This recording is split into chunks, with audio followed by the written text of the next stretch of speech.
Big City Lights covers up Dr. Venkman. Into the far turn. Edwin Maldonado and Happy Jack holding the lead over Tahoe Sunrise.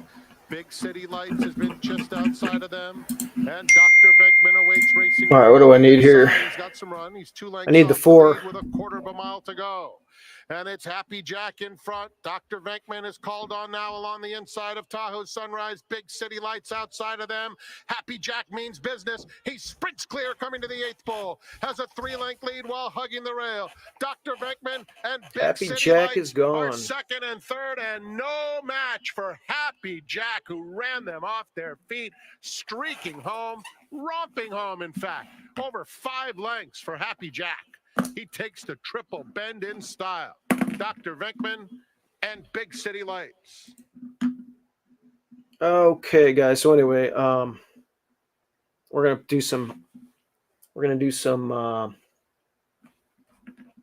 do the late pick 3. I had the pick 6. I just hit a single 8 and 2. I didn't have the 4 in the first leg. I was 4 deep, and I hit 2 singles. It makes me sick.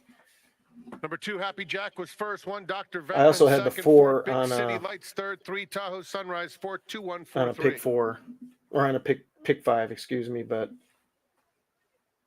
that one's out. I do have a pick at Hawthorne that I like a lot. It's my trip note special. We're gonna go to that one.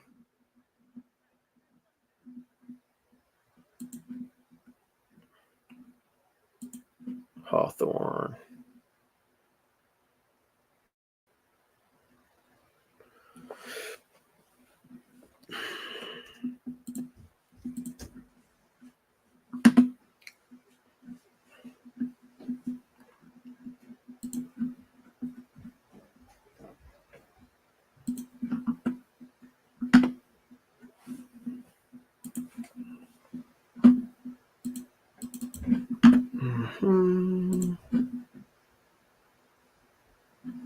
All right. So anyway, Hawthorne, we got 15 minutes.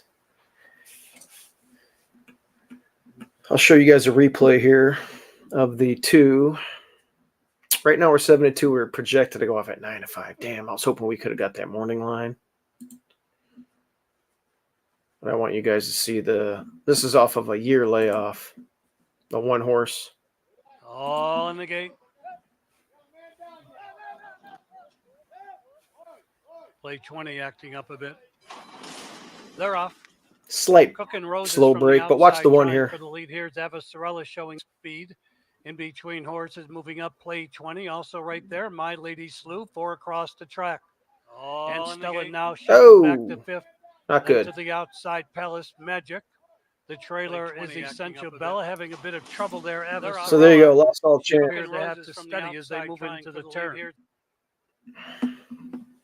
So, second off of a layoff. Hopefully we don't have a trip like that. We do go from Olaf Hernandez to Daniel Centeno, who's ridden this horse several times before. And he's never ridden this horse as cheap. So hopefully, here's the horse here. My trip note was completely shut off on rail, checked badly. Currently 7-2. We'll see how close it goes to that projection, but anything near that morning line, I'm gonna bet it to win anyway. But the rest of the field, I mean, nothing to write home about.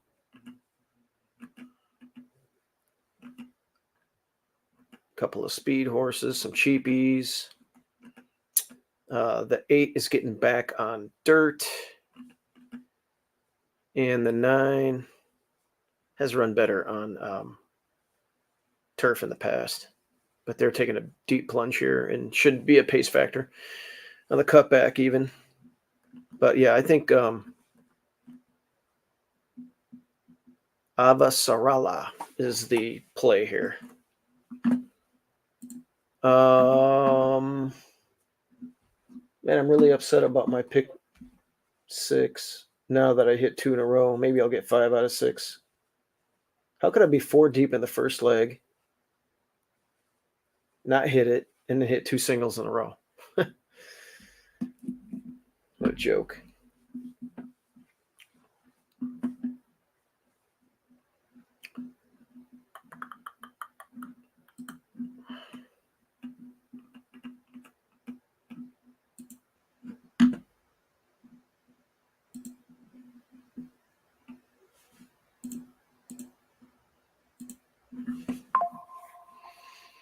Seven to 2, man. Will it stay around 7 to 2? That would be sweet.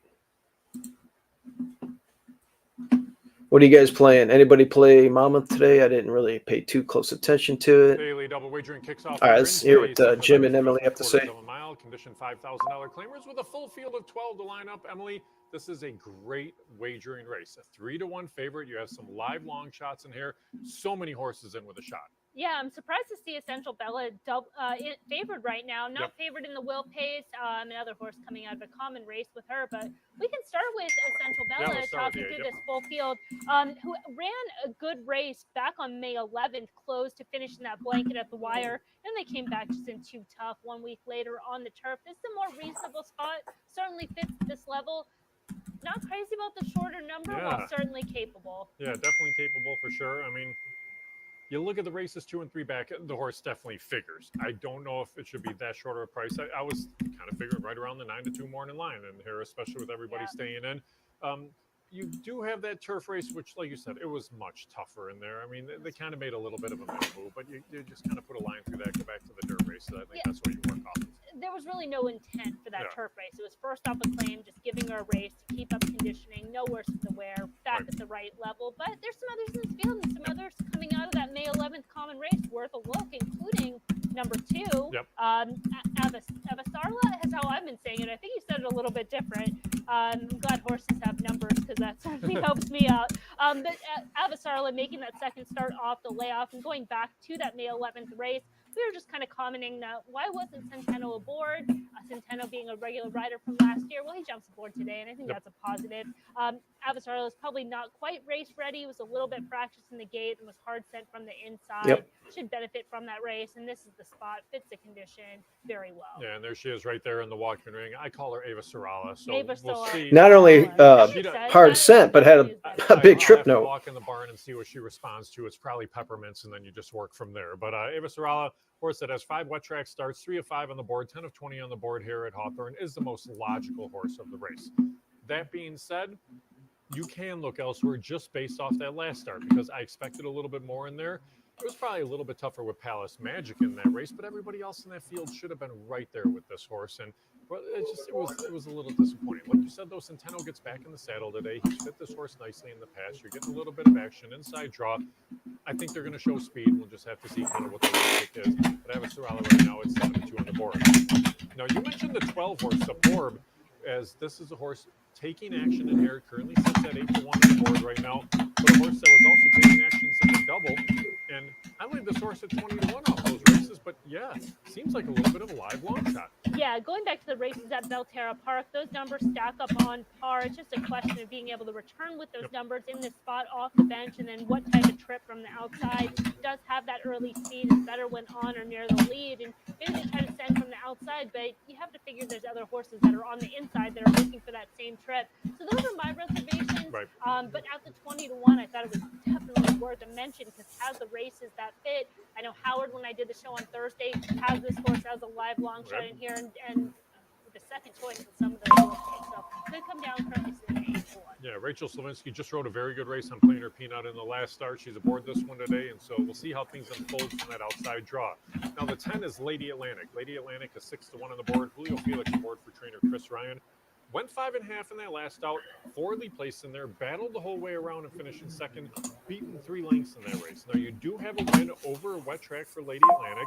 I just like the fact that Felix was back aboard this one. The races have been a little bit better. You're back at 3/4.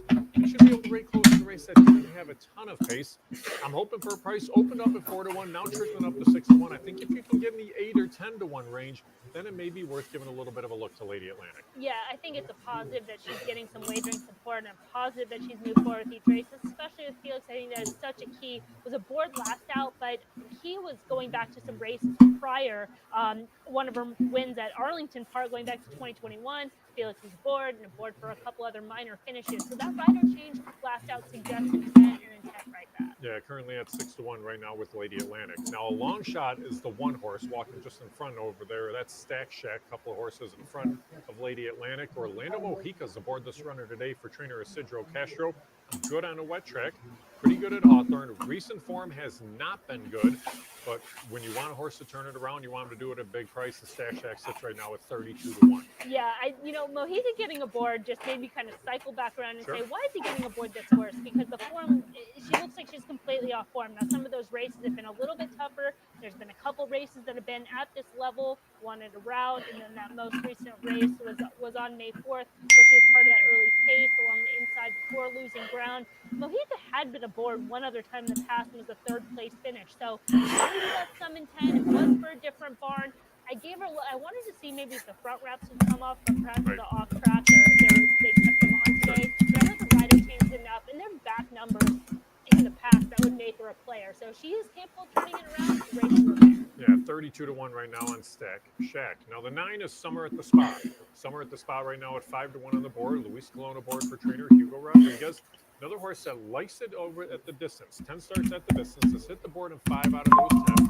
Tried the turf in that last out. You're back to the sprint today. And this is a horse that came out of the same race as Lady Atlantic on April 18th. Maybe a little bit disappointing in there, and then kind of chasing that start 2 back. But it's getting a little bit of action at that 5 to 1 price. Yeah, she is. Which is fine. Could be live in here. Couldn't really appreciate the off track of it, if nothing else. I was a little bit concerned with the prior dirt races because number-wise, they weren't as strong as the turf or synthetic races. It didn't run that well last out. It was part of that early pace. Yeah, granted, it was in a little bit tougher, but speed figure-wise, basically ran the same race she did running on the dirt. So she has to pick it up and find a better form in order to compete. And even on her best day, I don't think it's that much of an edge over the others, but the attention is what about the 4 Maiden Rock? Maiden Rock is 17 to 1. Emmanuel Giles aboard for trainer Blanca Candelas. A couple of times the horses found the board over a track. And in that first out, it wasn't bad. It was a third place effort at 58 to 1. I wonder if the turn back in distance maybe moves this horse up a little bit. Yeah, Maiden Rock has some upside. Yeah. Overall upside now. On her best day, number-wise, is still on the softer side than some of the others in this field. But with that said, looking at the plot, there's a scenario where the horses could bunch up, and she's a big squaring quadrant for it. So in that type of scenario, it's a long shot to win, but the type of horse that you can get into the mix in that 3rd, 4th spot, and currently sitting at 8 to 1, is one of those horses you definitely want to include. I still think a long shot to win this race, but can get a share. Yeah, it's really a weird betting board, though, right now. You're looking at Essential Bella as your 7 to 2 co-favorite with Ava Sarala in here. Things are pretty wide open in the 7th, so we'll see how things unfold in this spot, but they're going to head out momentarily here. Good luck. All right. Let's see what happens.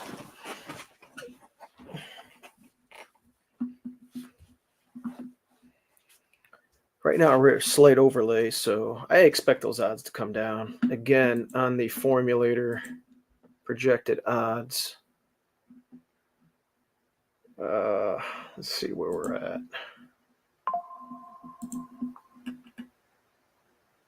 That says 3-1. Okay. I'll take that all day long.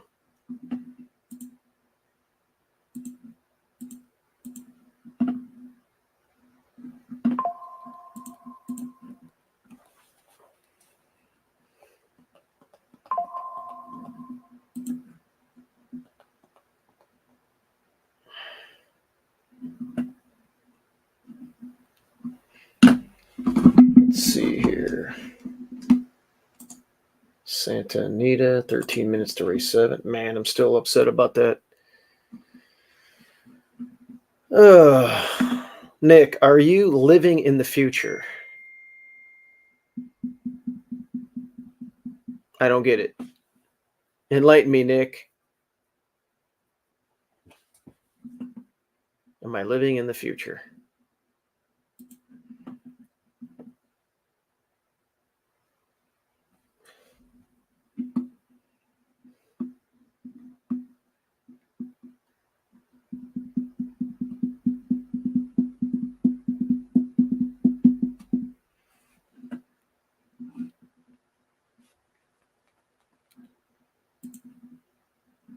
Read the title. Do I have a typo?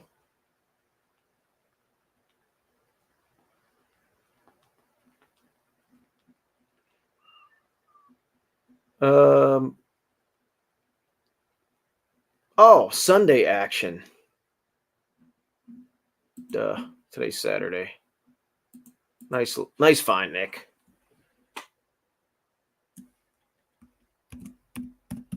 Saturday action.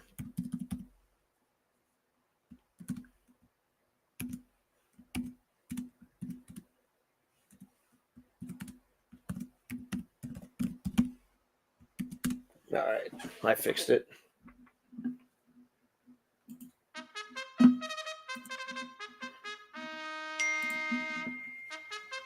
There we go. I'm gonna have to change the Twitter, I guess.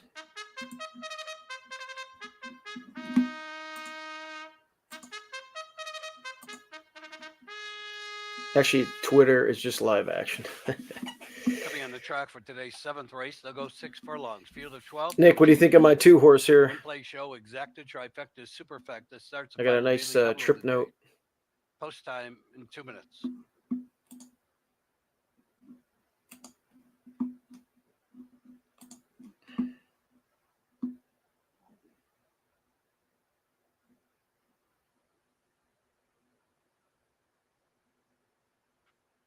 One Stack Shack Orlando Mojica riding. 2 is Ava Sorala with Alexis Centeno. I like having Centeno back on. 3 Lunarchy will be handled by Olaf Hernandez. 4 Maiden Rock Emmanuel Giles in the saddle. 5 She's a Hoot Carlos Shiloa.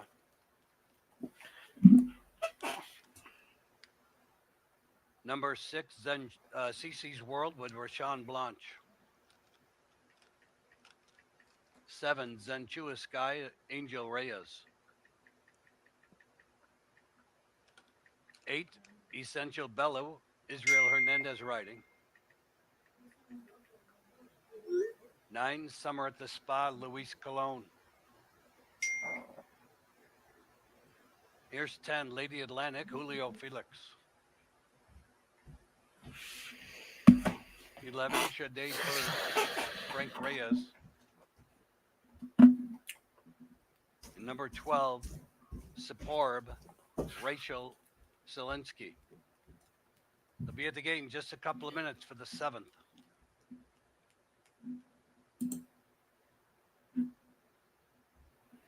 Three to one, lukewarm favorite. Again, I'll take 3-1 on this horse. I like having Centeno back on. I don't mind the mud. Terrible trip last time. Long layoff. Got that out of the system. This horse should fire, so I'm going to be making my bets.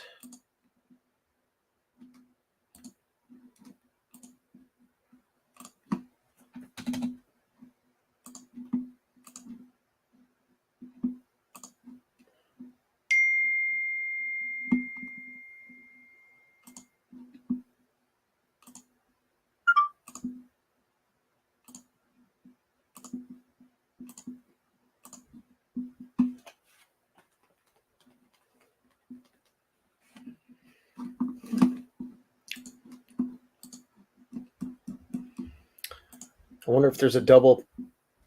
We're off the turf. Is there a double possibility? We have a waiver claim with the 1 last time.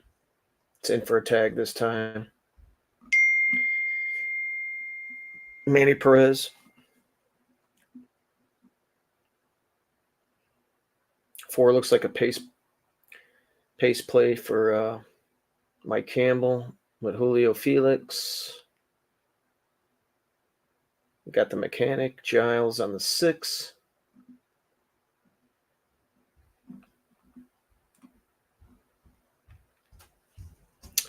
Danville exits a really tough race. Yeah. And then you have the main track only. Everybody's going to go with the main track only.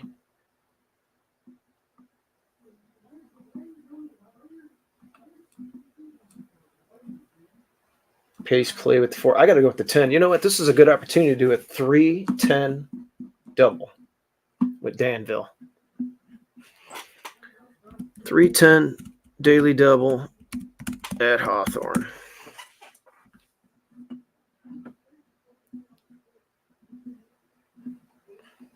So let's bet that as well. Let's see what a 3-10 pays. Right now, a 3-10.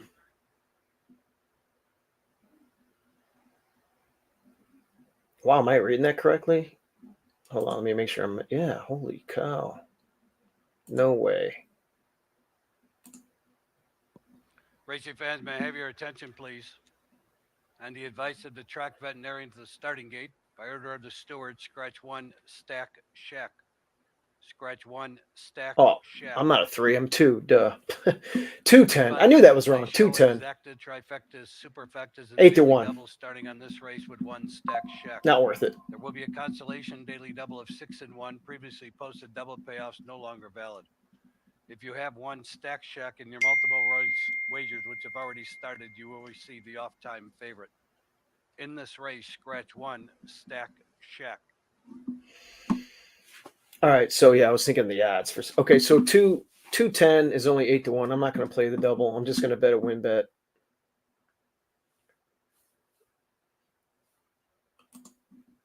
Here. Now the 2 is going to get the rail now with the 1 scratching, which we had the rail last time. Damn. Let's see what's going on here.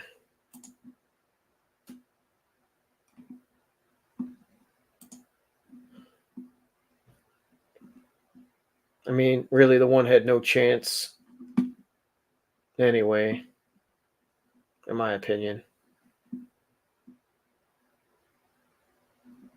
Okay, well, we're going to be on the rail for the second race in a row now off the long layoff. I hope we break cleaner with Centeno this time as opposed to last.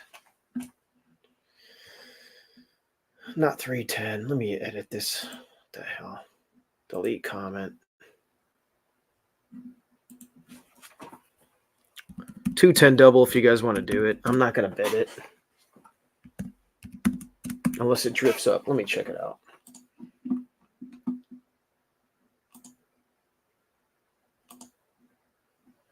It is drifting up. It's 10-1 now. All right, let's do a little double. $20. Get back 200.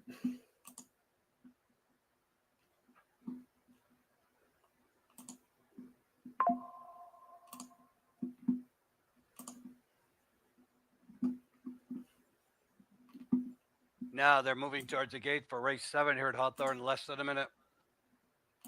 Wow, we're getting a nice price, guys.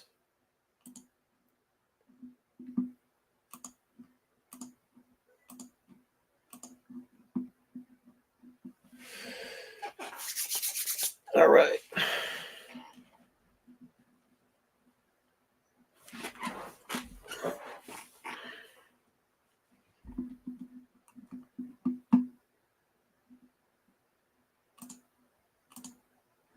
We're getting 7. Now they're at the starting gate for race 7 All right. here at Hawthorne. Horses are entering the starting gate.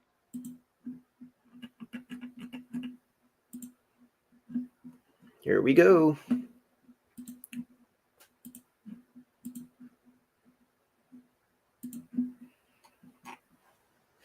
Come on, break clean today. And don't get checked.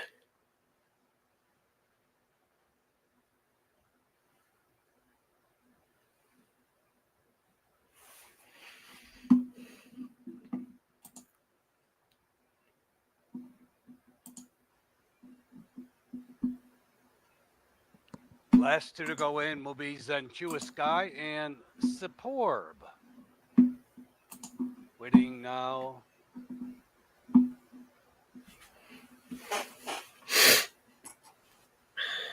Still waiting for Zenchua Sky to go in. He's in now, or she's in. Now we're waiting for Superb.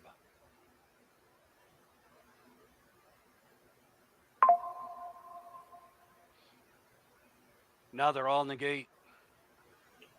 Heads tilted.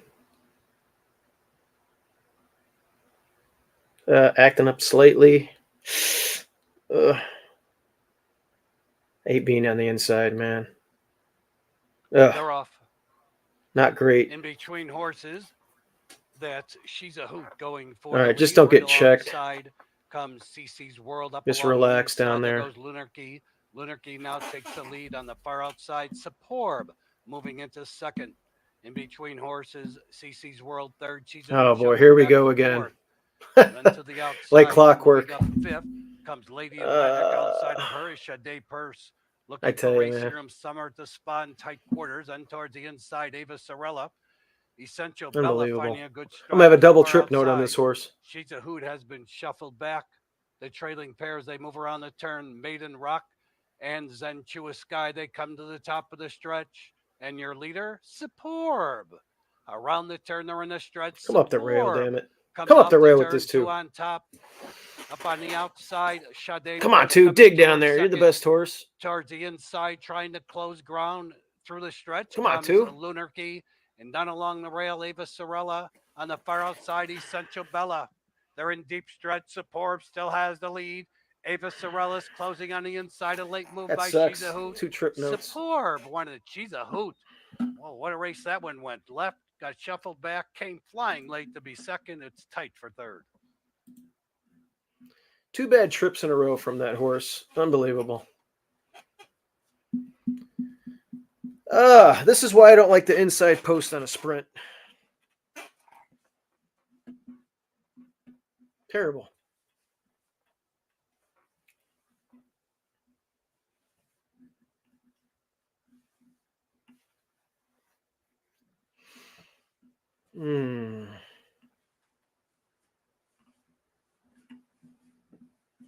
Just terrible.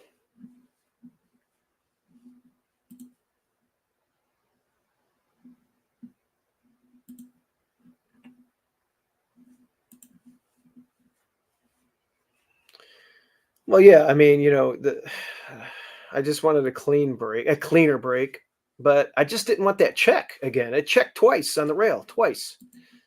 You can see the start here. It's already moving its head around. The start was not ideal. In today's 7th race, number 12, Superb finished first. 5, She's a Hoot second. And then I come up again on the rail and Ava I Sorella steady. was Not as third. bad as last time, 8, but Essential Bella fourth. enough 12, to cost 5, me the race. 2-8 is posted. 12-5, 2-8's posted. It's unofficial. 113.35 the running time. Terrible. All right, we're going to go to Santa Anita real quick here.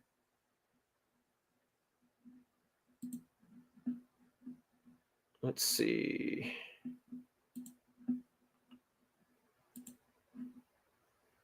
I need the 4, 5, or 6.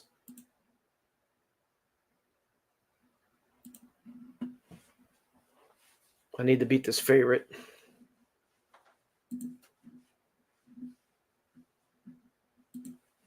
It's post time for the honeymoon. First few are in. Faith Understood coming up. Shiloh's Mistress will be the last one to load. And they're off in the honeymoon. Sea Dancer came out very nicely, as did Faith Understood, who's second in the opening furlong. Visually in the center of the course is moving up, as is Shiloh's Mistress.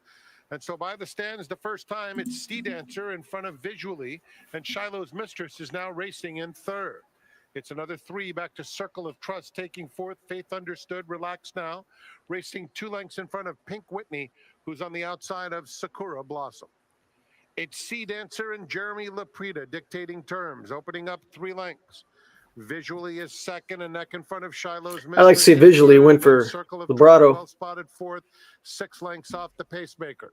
Another 2 to Stretching Faith out though, 9 Understood, panels. inside Pink Whitney, and 2 to Sakura Blossom. Down the back stretch in the Honeymoon, Sea Dancer, left alone on the front end, has a 3-length cushion on Visually. Outside of them, Shiloh's Mistress biding her time in third. Circle of Trust is joined by Pink Whitney, who's made an early bid up to take that 4th spot on the outside of Circle of Trust now. Down at the rail, Faith Understood is inching up. She'll need to find some racing room, and Sakura Blossom has trailed throughout. Sea Dancer comes to the quarter pole with a 1.5 lengths advantage. Shiloh's Mistress between, Pink Whitney on the outside.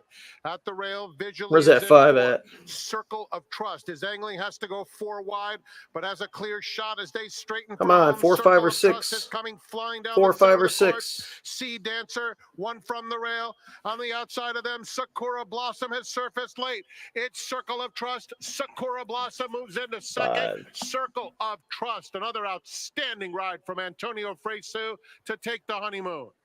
Sakura Blossom was second. Faith Understood in front of Pink Whitney. Okay.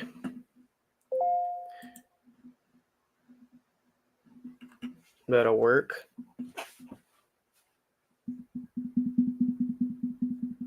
Again, I'm looking for 5 out of 6. I hit 2 singles on my pick 6 and that horse right there. I lost the first leg with 4 horses in there. I had 1, 2, 6, 8, and the frickin' 4 won the first race. Unbelievable.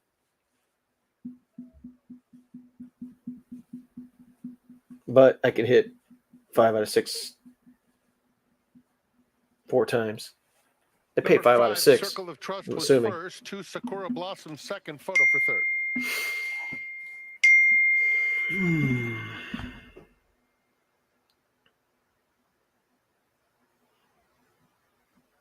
I just got a boom from Justin Dew. He had the 5 over the 1-2, $100.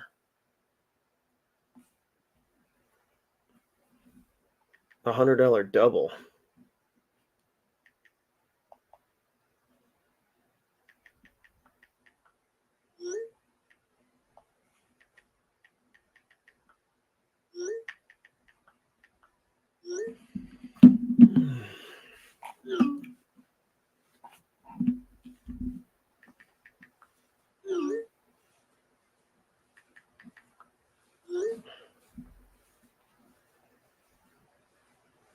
Finishing third, number 3, Faith Understood. Fourth one, Pink Whitney. And fifth, number 6, Visually. So Justin Dew just hit a $100 exacta. He just texted me. He had $250 to win on the 5. And he had a $50 5 over 1-2. So that's pretty good.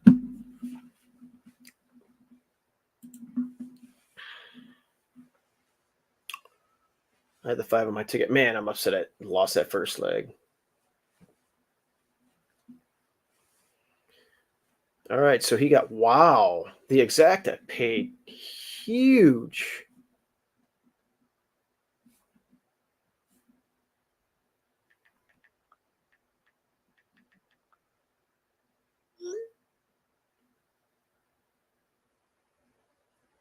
Holy shit, he just won, hit that 5 times.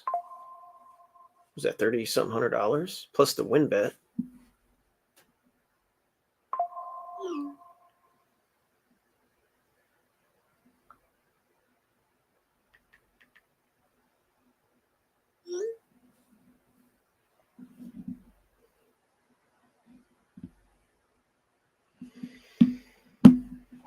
Okay. Man.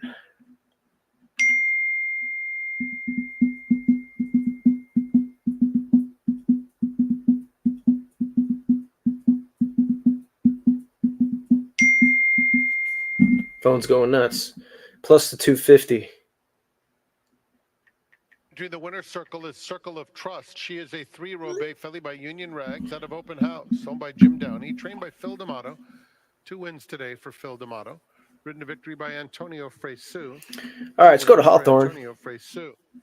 Circle of Trust was bred in Kentucky by Gary and Mary West Stables Incorporated, with the running time 1 minute 48.40 seconds. Hawthorne.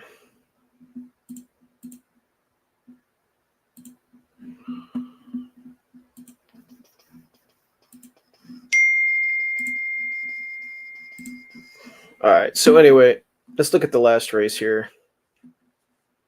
Not happy about the trip in the last race. My win bet went up in smoke. My double's gone, but I do like a horse a lot here. Danville. First of all, we got some time. Let me go back here and put this trip note in.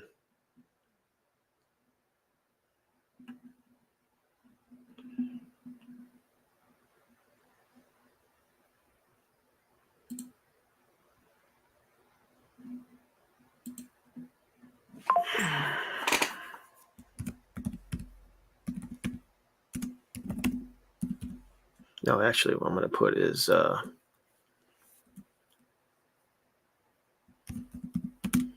slow break.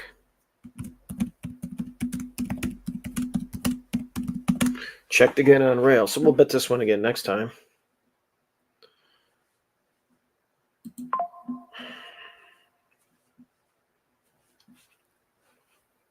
Next time it pops up in the PPs. So this last race, we have a horse named Hard to Fathom. And I know that, I think it was Chris Block. Chris Block, or was it Wayne Catalano, had the winner in that last race that Danville ran against. Danville was in that race. This was a good race. Good horses in there. They're offering this one up for a tag. It did run 3 back for 8,500. It held its own in allowance company. It's 4 out of 6 in the money on an off track. It's a 7-year-old with 56 starts, so it's been around the block. Boy, they're really chalking it. Well, I guess 5-2 is too good to be true. I mean, you do have the MTO out here. State bred stake, 2 back, no good. Ran for 20, taken off the turf in a 6-horse field, ran 4th.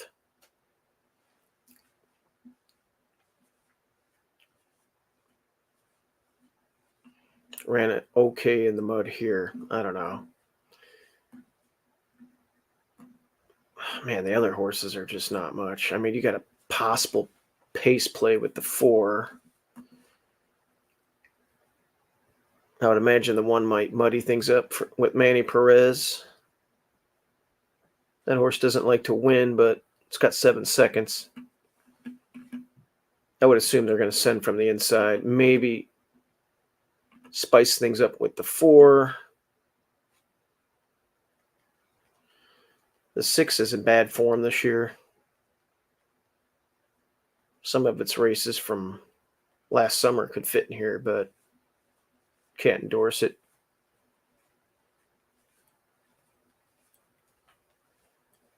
Did come back after that last race with a couple of good works, but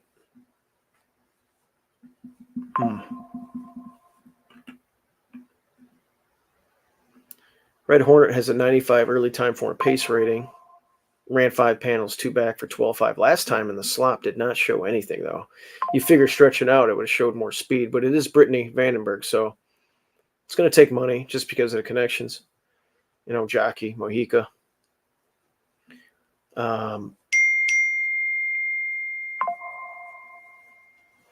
Yeah, real head scratcher last time. I mean, Danville's the play to me. I just projected to go off at 4-5. It's not one that I really want to play. It's got the best late number.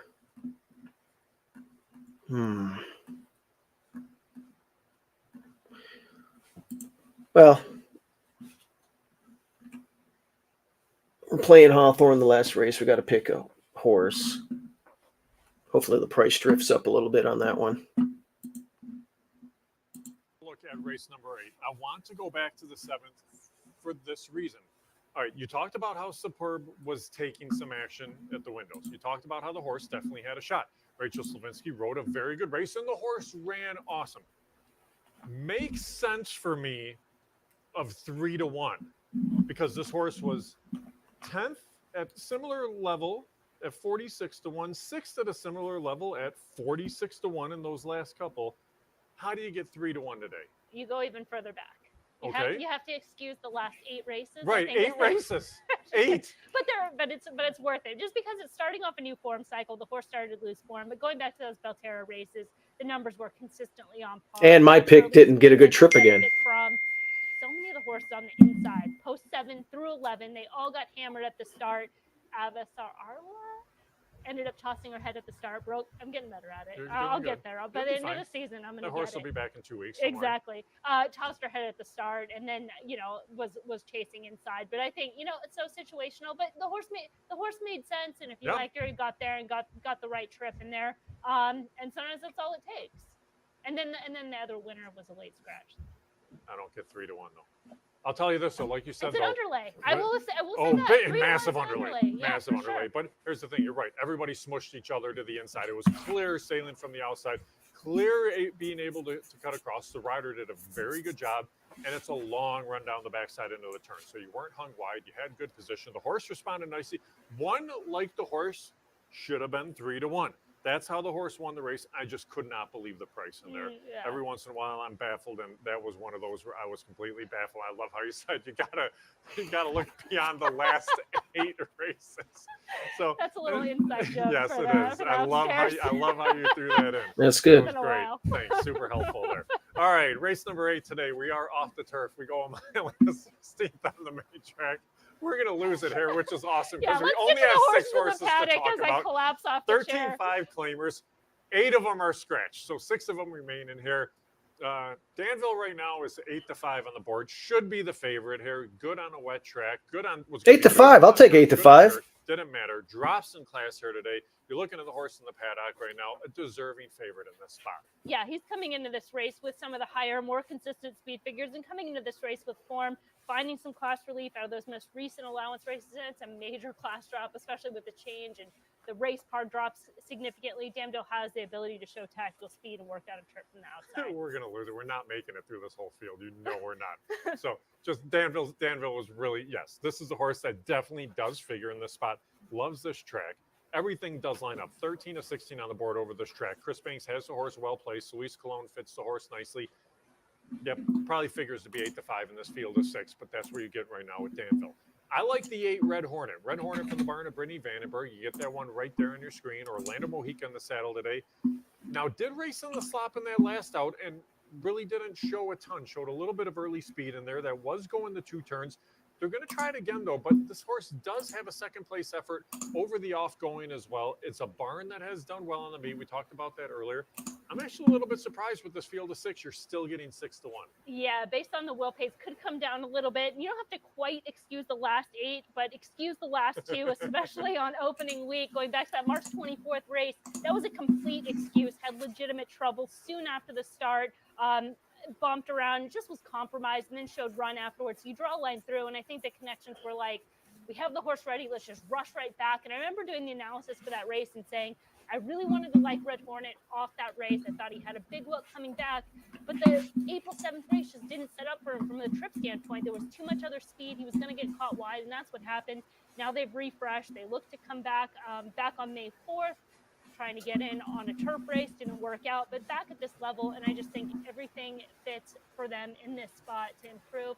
And the 6-1, to be fair, Yeah. I think it's going to come down a little bit, but I still think Red Hornet's got a big shot. Yeah, I think it has a big shot as well. I mean, that price does have to come down a little bit, although just went up to 7-1 on the board. Now, when we're talking about excusing races, you have to excuse only a couple for the one, Storm's Reflection. This is a horse from the barn of Manny Perez. May have needed that last out too. That was the first start back, was in for the waiver. So this is a horse that comes back here today. This first time not protected, but actually you just go maybe 3-4 starts back and you find some competitive races out of this racehorse, and you get 9-1 on the board. Yeah, and also has some early speed, so they could try to send from the inside and then be a big threat. And Perez has been sneaky sending out some live runners. Let's just look as far back as race 7 with She's a Hoot, come closing late to pay out a $440 exacta. So yeah, I wouldn't be surprised. And then who ran earlier on the card? Armavir. Armavir ran huge earlier on the card. So I think Storm's Reflection is pretty live in here. Second start of the meet, finding class relief from that race. How's that early speed? I think it'd be a threat in here, 9-1. 9-1 on the board on that one. The 4 is Bruce Banner. Bruce Banner in this spot currently sitting at 6-1. I'm a little bit surprised at that price too. I thought this was a horse that had a shot. A couple of second place efforts over the off-going. This is a horse that raced at Tampa throughout the course of the winter. First start out of the meet. The barn has had a pretty good meet though. Mike Campbell won the Illinois Derby. 3 of the first 4 have run in the money. Makes a pretty good impression on the board. I wouldn't be surprised if this horse ran a big race today. You know, I was mostly against Bruce Banner because I thought he would just take a lot of money, and coming off the layoff, there were some hurdles in here, but I was also looking at a different race. I still think there's some hurdles in here, so getting some price compensation is fair. I preferred others in this race, but you can certainly make a case for him at 6-1. Much shorter, I would be a little bit concerned, but yeah, the live connections is definitely worth a mention. I mean, he could hulk out in this race and just go absolutely nuts at that 6-1 price, so it wouldn't surprise me by any means in here. Now, the main track only is the 11. That's Jeff the Lion. Jeff the Lion from the barn of Michelle Boyce. Olaf Hernandez gets the call today. Ran in a race off the turf in that last out. Bialia was the winner in there, but Jeff the Lion gets the main track today, taking action, 5-2 on the board. What do you got for me for Jeff the Lion, Emily? I wish I had something clever, but I feel like we've run out of all the cleverness by the time we get to this one. But Jeff the Lion making that second start off the layoff and going back to May 4th, that was Derby Day. That was a day where the horses were kind of held up a long time before the race actually ran, and he lost his race even before it started. So you can draw just one line through, going back to his better races on the main track under similar conditions last year. Those were all competitive races. Given what he has to face in today's group, he runs back to those races. And the main track only runners have been pretty dominant when they're getting in. Though I think some of these fields are kind of sneakily entered as main track. Yeah, exactly. So we'll see how things unfold. You know what's going to happen. The 6 Rogue Element's going to win because we didn't talk about the horse. But they're giving riders up a leg up here for the finale. Thanks for joining us today. Back game tomorrow. Another race card first post p.m. So for Emily Gullickson, for myself, Jim Miller, for Superb, the winner of race 7 at 3-1. Congratulations to everybody who was on that horse. Good luck, and we will see you tomorrow. Good night. Yeah, Parker, I don't have a lot of imagination here. I like the favorite, the 10. Company lines.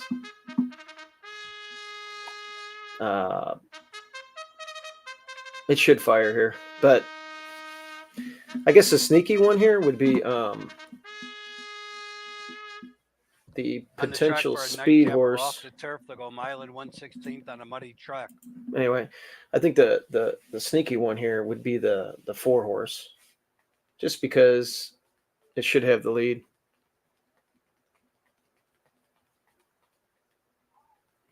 I mean, it's projected to go off at 7-2 though, and I would want a bigger price on that horse. But the 10's going to be tough.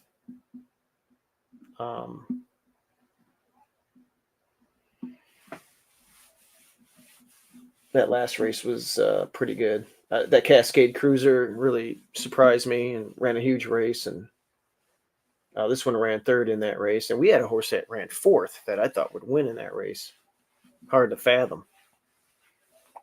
And I think Hard to Fathom is going to come back and get this condition next time. We kind of ran him off the bus a little bit too quick.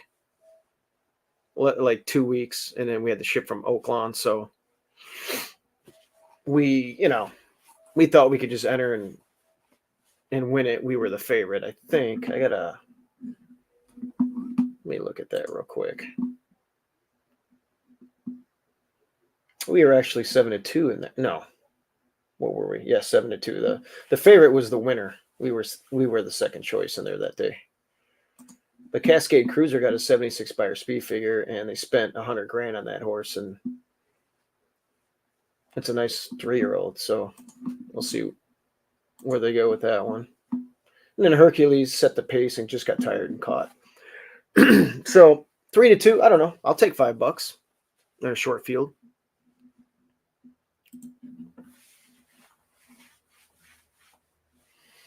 And as far as Santa Anita goes, again, I'm playing for 5 out of 6. I'm so pissed. I missed the first leg. I hit 2 singles so far. I got 7, 9, 10. I like the firster. I think it's the 9. No, the 7. I think it's the firster at Santa Anita. And then we got 11. We'll dive into that race after this race. I might do a double or something there because I like the 6 in the last race.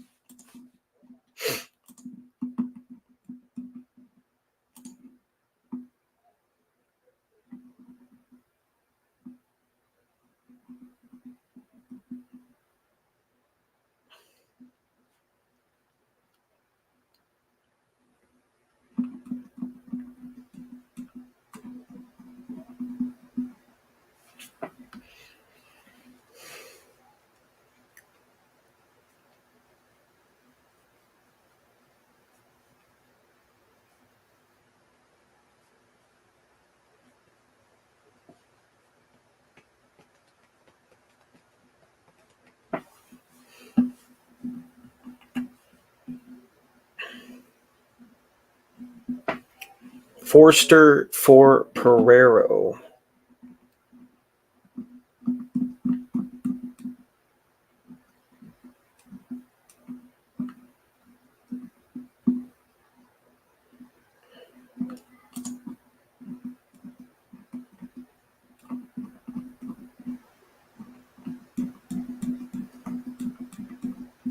Yeah, Parker, the 10. Who's Forster for Pereiro? What do you mean by that?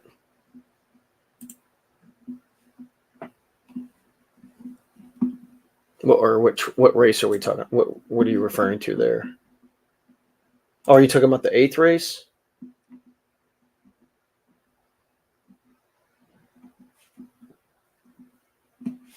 That's Santa Anita or?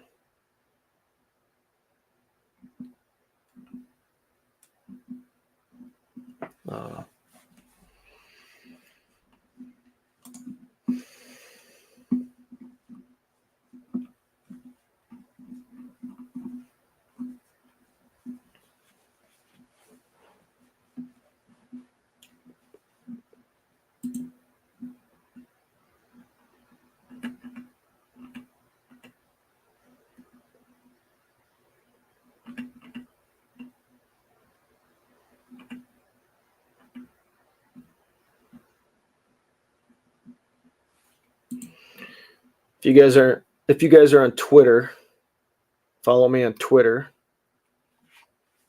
First and last name at Steve Simonovich.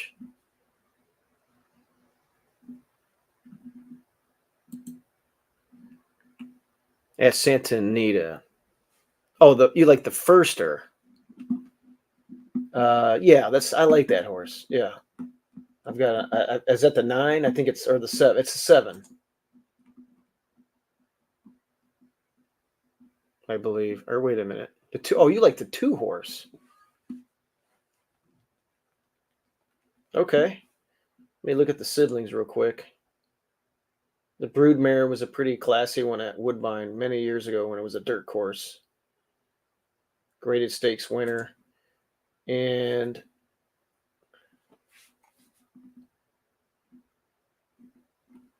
nothing to really write home about on the siblings.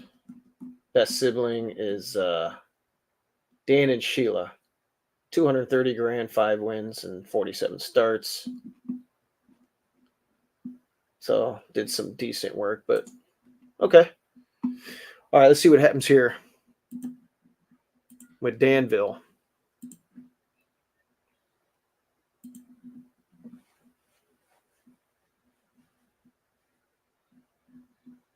They're off. Storm's Reflection and Bruce Banner trying for the lead. Here's Red Hornet 3 deep. 4 deep is Danville. 5 wide, Jeff the Lion. The early trailer is Rogue Element as they make their way around the first turn. Storm's Reflection has the lead. On the outside, Bruce Banner racing second. Then towards the inside, in third is Red Hornet. Alongside that one, Danville, Jeff the Lion next and trailing the field. Well, I'm sitting second flight all by myself there. 32 as they Am I better than even money, guys? I don't know. 5 furlongs to go in the nightcap. Storm's Reflection leads a neck. Bruce Banner right there pressuring him second. Danville's now up into third. Red Hornet towards the rail fourth. It's a 5-lane gap. Jeff the Lion. I thought the 4 would have the lead. I was wrong. Far back. Rogue Manny Element. Perez got the front. Although I did say they would butt heads a little Storm's bit. Reflection holding firm on the outside. Come on, Bruce Danville, Banner come still get him. Trying hard in second. Danville gains ground third. Towards the inside, Red Hornet fourth. Jeff the Lion fifth. About Come 9 get him, Danny lengths from boy. the embattled leaders far back. Rogue Element. They come to the top of the stretch. It's still Storm's Reflection with the lead. Around the turn, they're in the stretch. Storm's Reflection Come on, has Danville. the lead. Come run him Bruce down. Banner right alongside second. And then to the outside, Danville. Run him down, gains Danville. ground third. Behind him, Jeff the Lion. Run him fourth. down. A little more than a furlong to go. Bruce Banner takes the lead, but here comes Danville on the outside. Danville up to take the lead. Bruce Banner, Jeff the Lion. All right, coming it's a good on. company line for Dropping back. hard to Storm's fathom. Reflection. Danville draws away as they Came come back to the and wire. romped. Danville 1 by 6. Very tight for second between Bruce I don't think Banner we got a and good or price, Jeff the though. Lion, very tight. And then it was Red Hornet, Storm's Reflection, and Rogue Element. Yeah, 4 to 5. But hey, it's a win. That sucks. It was 3 to 2, when they were in the gate. All right, so that was a good little win. Whatever.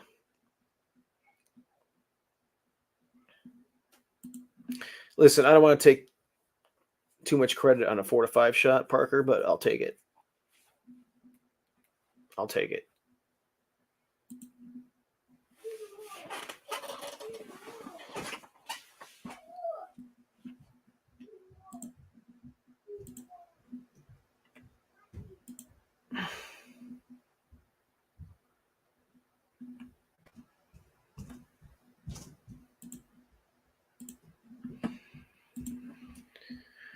All right, now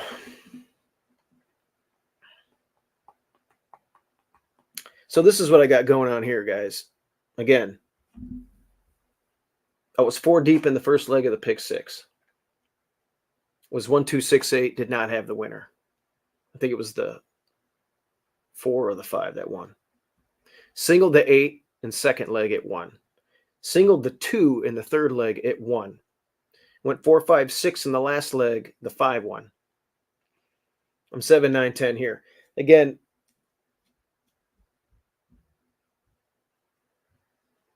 hopefully I can get 5 out of 6 and get some money. Now, if it goes 5 out of 6, I assume I'll hit it 4 times because I had 4 horses in the first leg. It's not going to pay a lot, but whatever. Let's do the double, though, because I like the 6 in the last leg. I don't know what you guys like.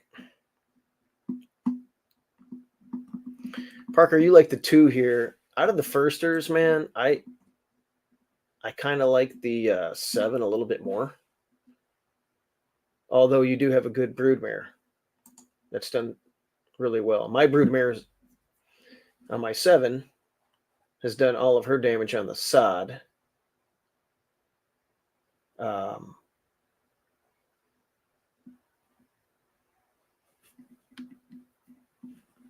Sibling wise, this is the only sibling, but I really like the work tab. And Edwin Maldonado knows how to get these out of the gate. Now it worked on the inner, I guess it's a synthetic inner Race number 8 is a Inner maiden 50 track. at 6 Let's furlongs. see what they on the say dirt here. for Colton Geldings, Calbred Colton Geldings, I should say. And the number 3, Big Baby, definitely looked the best out here on the track. Is probably the biggest horse in the field. A lot of them, I was just surprised, are quite petite for Colton Geldings, quite little. So I thought the number 3, Big Baby, definitely got the best turned out here on the track. And is coming off a layoff, but has been working very well. I heard Millie say that big expectations for this horse, and I definitely could see it in the way he looks here on the track. The number 4, Coach Cronin for trainer Kelly Bainham. She's brought in a few horses here for the meet and has them stabled here. This horse was quite hot, though, and I can see him coming to the gate right now. Is the same, a little bit green as well, kind of looking around while he's coming up to the gate. So I would just expect this horse to need a few races before he gets into full capacity and full strength. And then the number 7, Pay Tribute. I thought this first time starter was very interesting here for Peter, and one of the ones that is the smallest in the field, very petite. Actually, I kind of thought he was a filly when I first saw him, but Edwin Maldonado knows how to get these horses out of the gate, and I think this is going to be the one that goes towards the lead. I haven't seen the gate works, but definitely looks like one of those who will get out of the gate fast, and Edwin Maldonado is the rider to do that. That's the number 7, Pay Tribute for trainer Peter, and here they come to the gate. Good luck.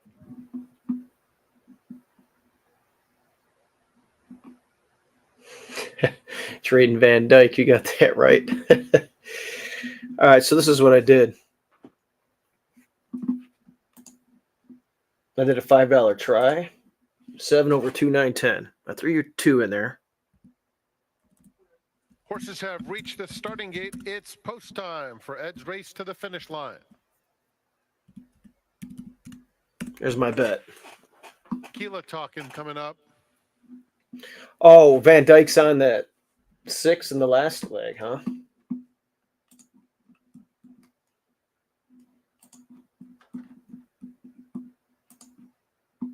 I thought it was Joe Talamo.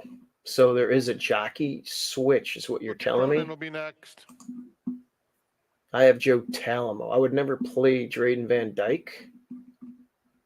SY Dream. If he is on the 6 in the last leg, I am going to be upset. All right, here we go. One back. They're in the gate. Come on, 7. Bust out. And they're off. Cody Boy stumbled badly and is next to last. Last call, Paul is very quick. So is Tequila Talking, and Coach Cronin 7 broke between, terrible. faster than both. So it's Coach Cronin in front, joined by SY Dream.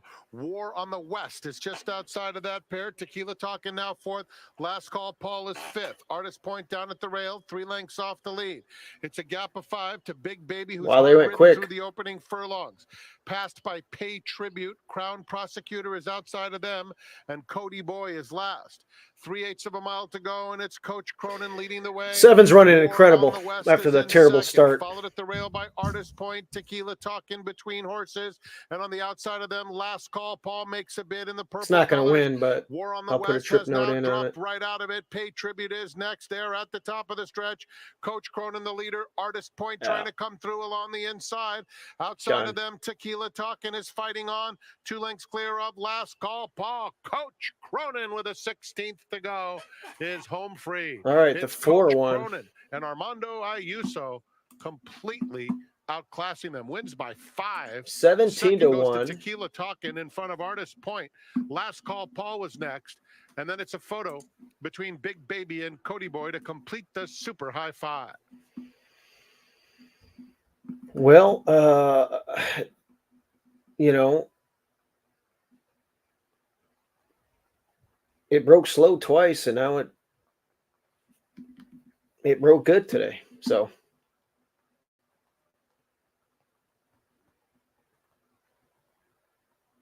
nice little freshening. Probably grew up a lot from 4 to 5. I don't know how much more growing up you need. Geez, I don't know that. Number 4. It's not shocking at this level, but a photo for second. You know, the condition of the race is state bred, Calbreds, 50th maiden, 3, 4, or 5-year-olds. So you figured it would figure things out. I like the first timers in races like this usually, but your 2 ran good. Your 2 ran really good. And my 7 broke terribly. I had that one pegged out on the lead, but what are you going to do? Oh, oh my God, the 7 veered. Look at the 7 here. It literally went 3 paths immediately in. Thank God it broke slow and didn't wipe out the field. Wow. Bizarre.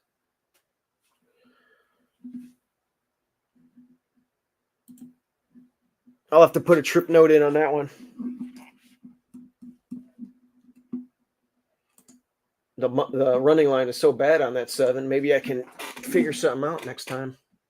Get some good odds too.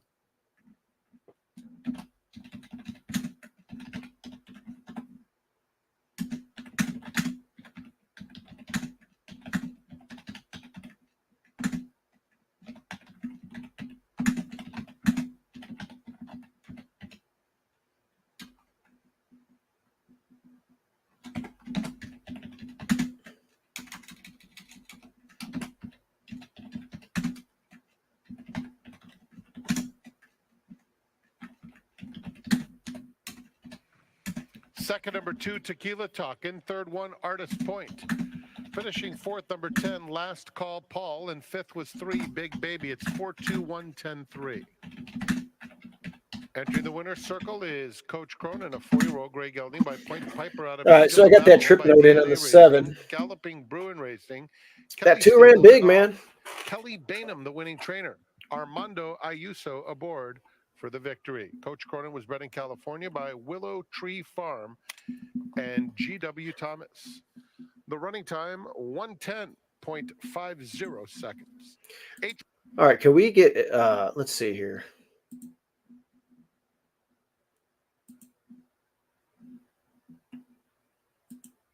Can we get some clarification on who's riding the 6th in the last race? I have Joe Talamo.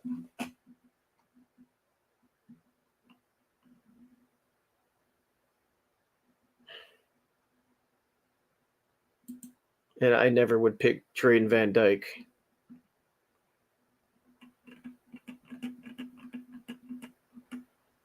Yeah, I got Talamo. They must have made a change. All right, thanks. Yeah. All right, Parker. Thank God. Yeah, because I'm not playing Drayden Van Dyke either.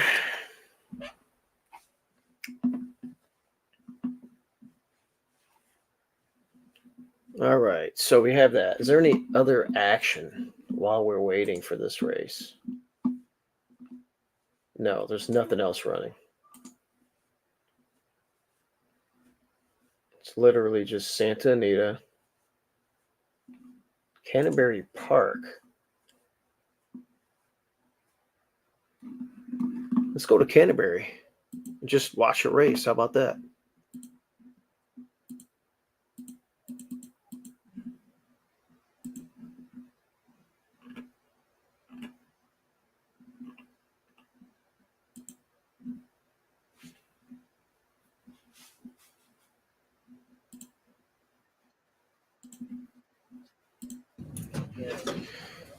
Canterbury Park.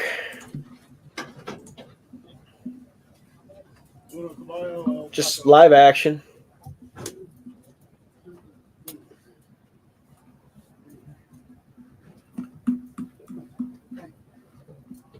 If I was to play this race, I like Meet Joe. Direct action. The 6. Last in line. Here they come, and they're racing. Papa Rizzo with that patented early speed. Blue Skies and Angels flashing speed at 25-1. Bumper Pool in the turf debut. Coily drafts in behind the leaders. And now we have Forrest Stern around the turn, and they're going quickly. Papa Rizzo with an arrow lead. Direct action Action revs up and takes the lead. And as they corner Direct Action at 18-1 with some good early speed action, Papa Rizzo relegated to second. Mountain Pine lay third. After that, Blue Skies and Angels. Then we come to Bumper Pool, 8 lengths out of it, and to the inside of Meet Joe. That 8-year-old is third last. Sarge's Sermon, second last, into the inside of Coastal Waters. And the field is covered by 9 as they head into the far turn. And this long shot Direct Action leads it by a half. Papa Rizzo, I think this 6 might have a shot. And goes on the attack. And Papa Rizzo trying to be the big daddy in race 4. Papa Rizzo puts the green blinkers in front of Direct Action, who fights back gamely. Behind them, Blue Skies and Angels. On the far outside, Coastal Waters from last is closing in fast at 4.5-1. Sarge's Sermon, he also gets the light of day. Sarge's Sermon, Papa Rizzo, and outside of that, Coastal Waters. It's a spine tingler. Sarge's Sermon, 3.5-1. Too good. Sarge's Sermon, gamely. How good is Allen? That's the track announcer. He does the Minnesota Vikings. This guy is underrated, man. He gets into it. We need more Paul Allen. We need more calls like that. Oh, that's good stuff.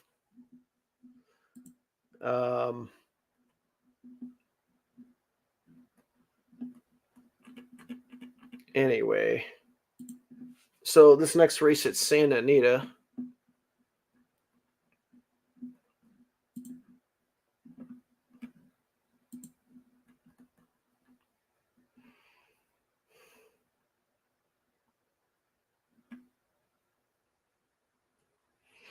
Big Summer is better going down the hill. This is a flat mile. 3's coming off of a long layoff. 4 is going to inject some pace. 5's going to come from way out of it. Just ran down the hill. It ran a mile, and then it ran down the hill. Yeah, I just feel like I like the hood coming off too here, and stretching it back out. This horse has done its best running at the mile distance. Won both of those Del Mar races going a mile. Ran well at a mile at Santa Anita as well. Got caught, but ran a good race nonetheless.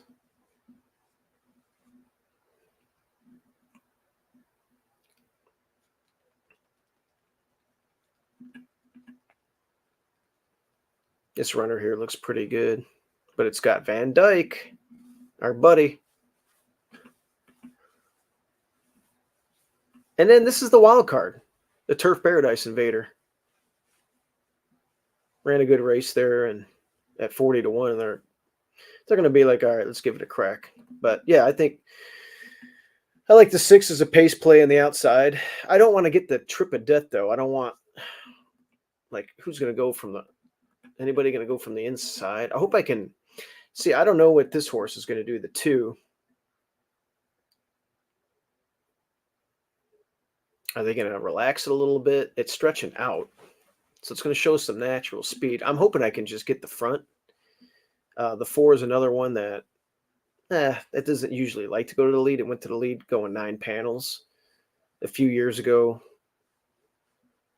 Going 49. That's not going to happen. So, yeah, I'm hoping I can pop the lid here, relax with the 6, and keep going. Now, Hernandez is riding the D'Amato horse here off of a long layoff. And he rode it before.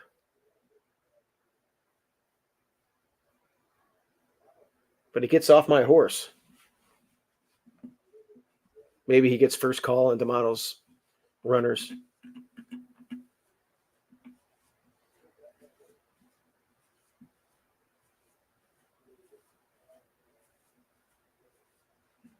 This horse has been favored in its last 11 races. We're going to finally get a price.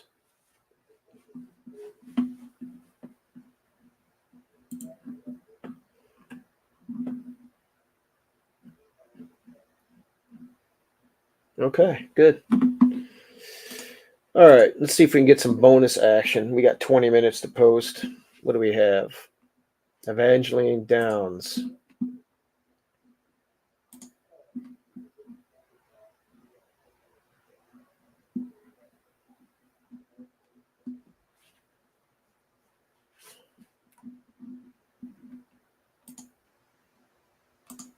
It shows the second race just went off. Oh, they must have had a late.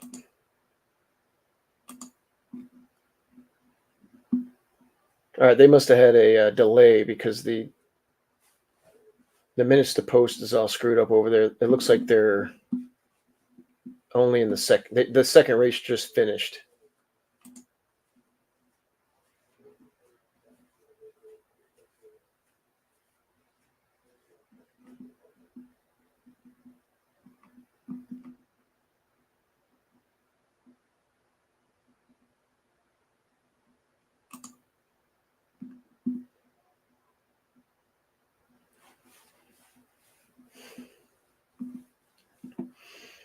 Oh, here we go. Prairie Meadows. Race 3. We got 6 minutes to race 3.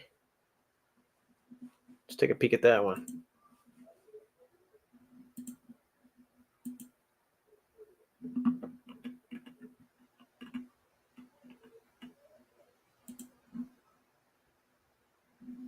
I saw Scott Becker has a horse in there.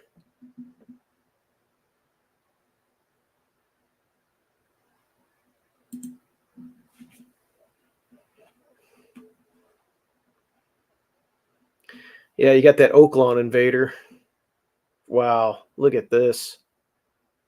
The one horse ran against Auto Glide, Southern Sunset, Dance Samo. I mean, these are all good horses. As a matter of fact, I can't imagine this. Without even looking at the rest of the field, I can't imagine this horse not winning this race.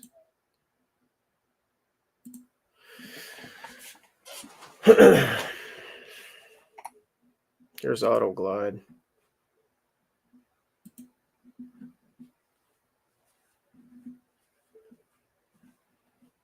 Yeah, Auto Glide won for 50, then won an A Other Than for 140 grand.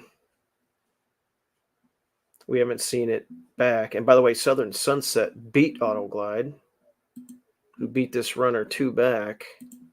And I want to say Southern Sunset had a huge number in one of those races.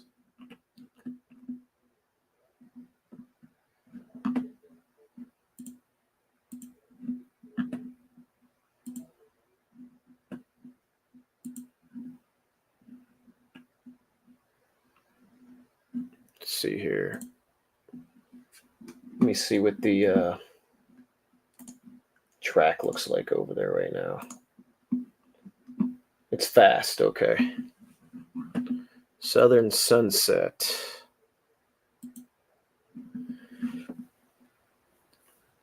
Yeah, it's been hot and cold. It did get a big 98. And then it got an 81 there. Then it won there. Wow, the last 2 races, awful. But it's freaked a few times. How do you go from a 98 to a 28 2 times in a row? All right, let's look at the rest of the field. This horse is getting heavily bet, as I would expect. It's in for a tag. This is a non-winners of 2 life, and a non-winners of 2 life at Prairie Meadows is much easier than a non-2 life at Oaklawn. This one looks overmatched, coming back from last summer. Here's another Oaklawn Invader, but this one broke its maiden for 20 and got crushed at this level out there.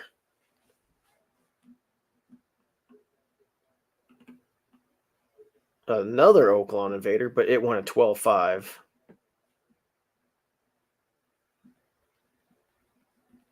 And kept going down the ladder here, had a voided claim. They finally it ran 12-5 4 times in a row and it finally popped. Now you're facing winners for 30, and it's getting bet. Are you kidding me? 5-2 on this horse, and Rabbit Hound is 6-5. I take 6-5 on value on the one horse over the 5-2 on the 5 all day long. The 6 is American Warrior.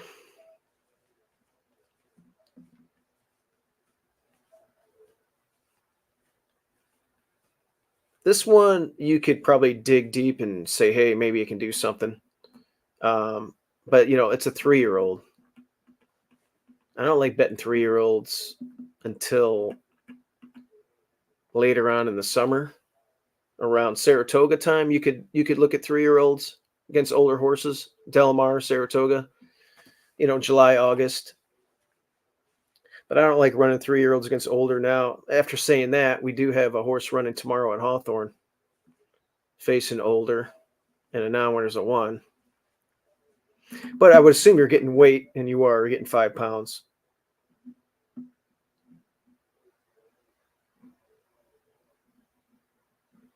I got to see some company lines here. We got 2 minutes to post. I want to see what was in the stake last fall when it was 2. Yeah, the winner got an 80 at Fairgrounds. Okay, then the 76-80, they ran in the Ozark against Valentine Candy. Yeah, so that was a nice runner out of that field. So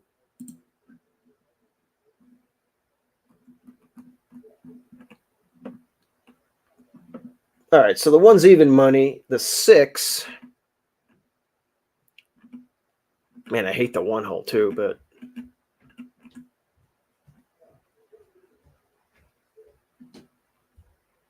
Six ran 5 panels on slop last time. You got an outside post.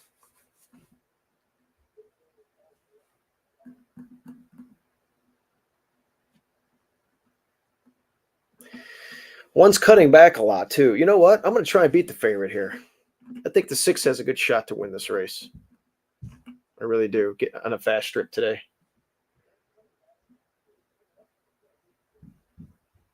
Yeah, the 1's cutting back a lot. It's in the 1 hole. It's really hammered. I mean, it's got better company lines. Although I went through that company line with the 6. Yeah, let's bet the 6 here.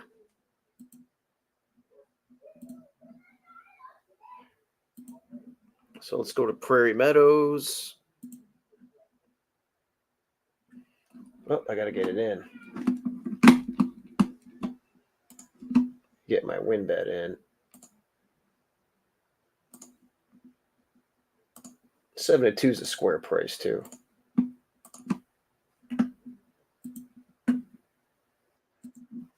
All right, see what happens. Let's see if we can upset here. I think with the cutback and distance for the 1, that might be too much to overcome, and the 6 should get the good outside trip.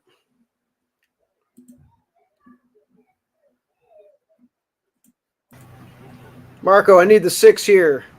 Happy birthday, by the way. Thank you. I don't know if you were watching. I was watching a little. Yeah, the 1 had some company lines at Oaklawn, but man, it's cutting back a lot, and the 6 is. Yeah, it's been racing versus tougher. 6 ran against some decent ones. It's a 3-year-old though. We'll see what happens. If the 1 breaks out of the gate, he might be gone, which he didn't. He's vulnerable.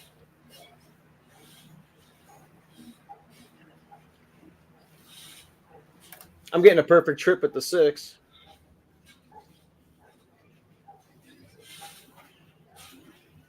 Two to 1.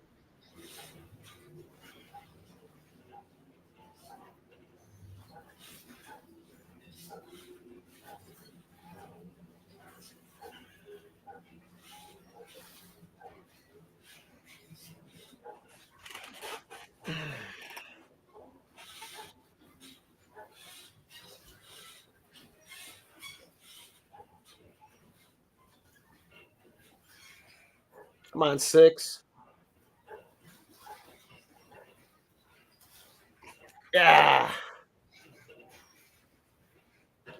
Come on, 6. Dig. Here comes the 1, Marco. Come on, 6. Dig. Well, 6 finding more right now. Dig 6. Dig 6. Oh, Boy. Oh, wow. I don't know. Couldn't tell you. That was pretty damn close. I couldn't separate those two horses when I was talking about the race, but I ended up going with the 6 because the one was cutting back too far, and I didn't like the 1 hole. Let's see if I got my head down. I don't think the one liked the 1 hole either.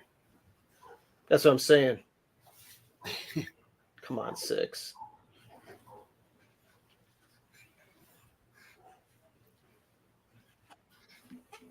If the 6 held on, the 1 post got the 1.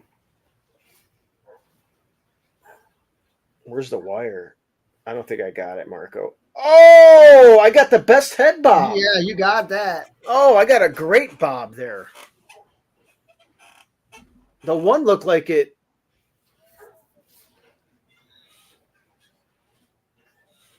I got the best bob.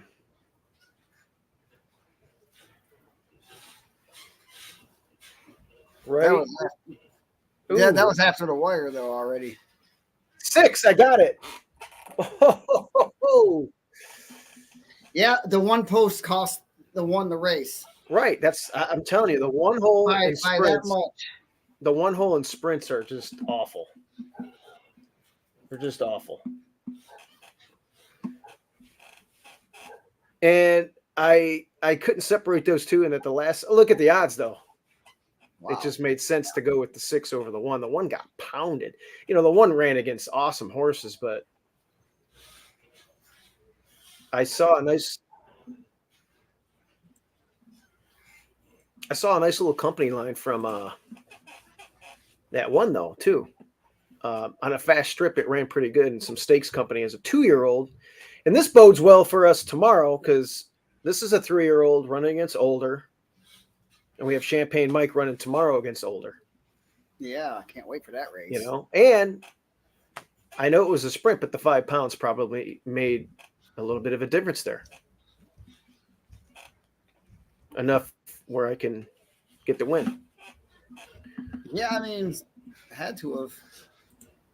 All right, let's see. What was that, a 4-inch win? Yeah, let's see if they show the we still got, they're just walking around. 7 minutes to post at Santa Anita. Who do you got there?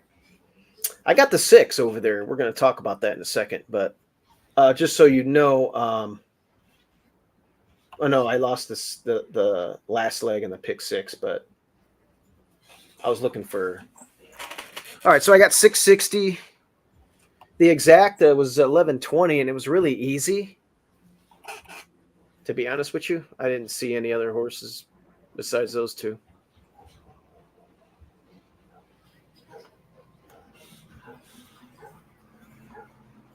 Anyway, let's go to the other.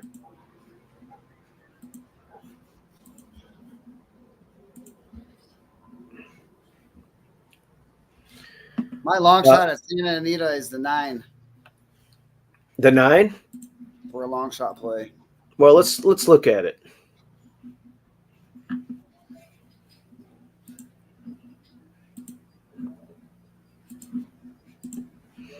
The 9. Oh yeah, I talked about this one. The Turf Paradise Invader, 40-1 last time, but that was a good effort. I'd say so. And the what is your? So you're going to be. Listen, what I'm hoping here is, I know we're taking the hood off, but we're stretching out. I think this horse gets the front. It's been running way too fast in sprints, going 44 and change.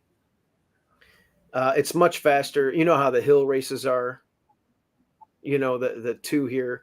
The fractions look fast, but they're going down that hill. So it's really, you can't really look at the fractions on a race going down the hill. And the way those races go, they kind of like canter down that hill, they like jog down it, and then they cross that dirt path, and then they really start flying. So it's kind of the dynamic of that race is a lot different than the flats that the 6 has been running in. So stretching out, I feel like I'll have the lead. They probably took the blinkers off because it's probably losing interest around the wire when horses come up to it, I'm guessing. But the one thing I didn't like was we have Talamo on the 6, and Hernandez has been riding it and is riding the 3 that we haven't seen in a year and a half. So, but I want to throw your 9 in. I want to do a 6 over your 9 and 2 other horses. What other 2 horses do we throw in for the trifecta? Well,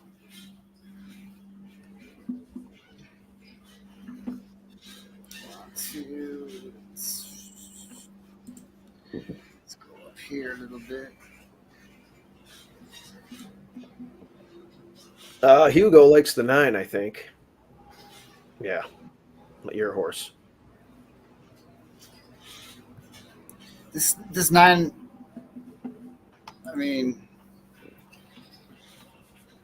just. I feel like I need to. Well, I was going to say, I think I feel like I need to throw the 3 in because Hernandez is choosing to ride it. It doesn't have to win. I'm trying to hit a trifecta. I'm going to key the 6. I just need the 3 to run second or third along with your 9, and then I could throw one more in there. Yeah, the 3 is a question mark. You don't know if it's going to run like. I mean, who knows? So yeah, the 8's cutting way back, but I don't know if the 8's going to get there in time. It could. The 5 is a weird horse.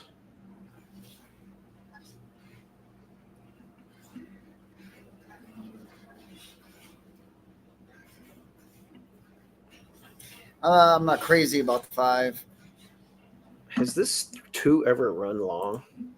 It says no, but yeah, it's stretching out for the first time. Mr. Big.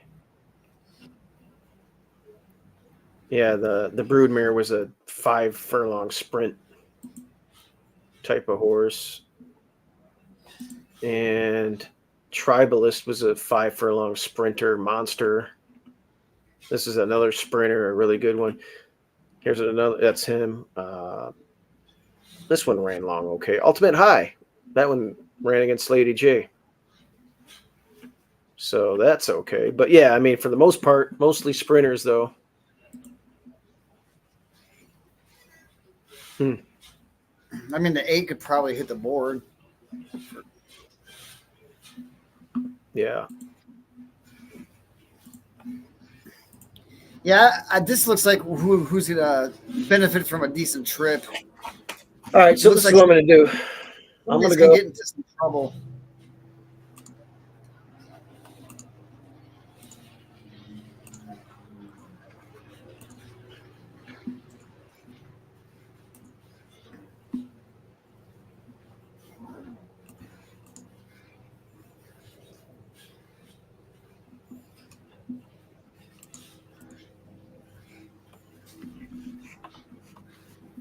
Wow, 20-1.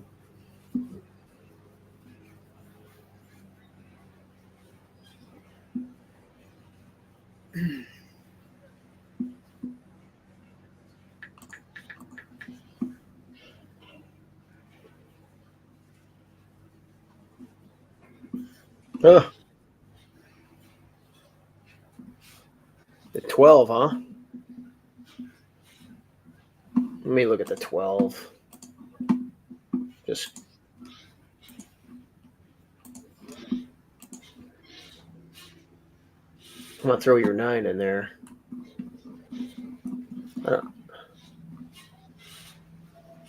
God, that 12 would be it's a Kelbred running against Open Company. And every time it runs against Open Company, it runs poorly.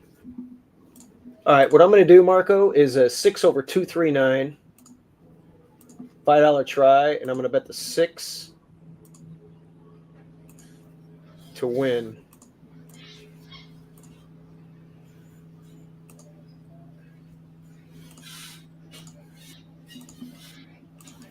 The 6 is going to be prominent throughout here.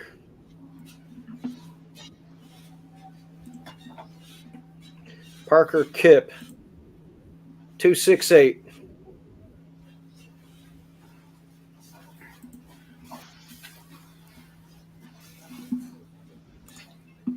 I still say the 9 gets a piece. Well, I've got 6 over 239. 9 looks like he's feeling pretty good about himself right now.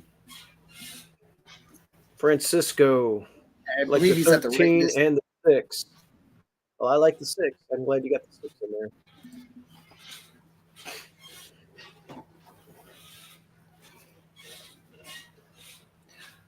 I don't mind the 13 for the horse. I don't like that post out there. For Yeah. some reason. With that style.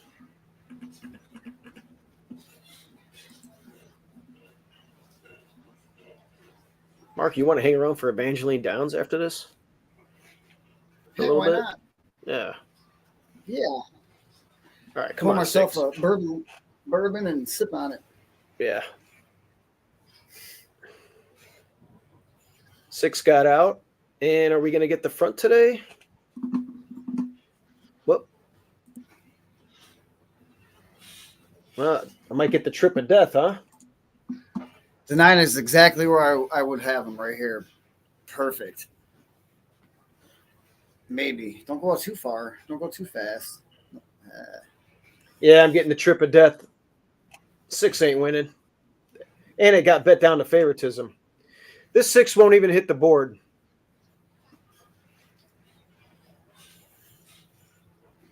Unless it can just... God, I hate this. This is the worst trip in turf racing. This is horrible. You might as well go, dude. Oh, my God. I hate this trip. I hate it. The 6 is going to run like 6th.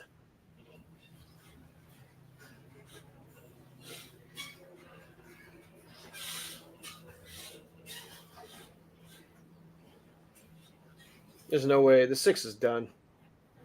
I tell you, what a dummy.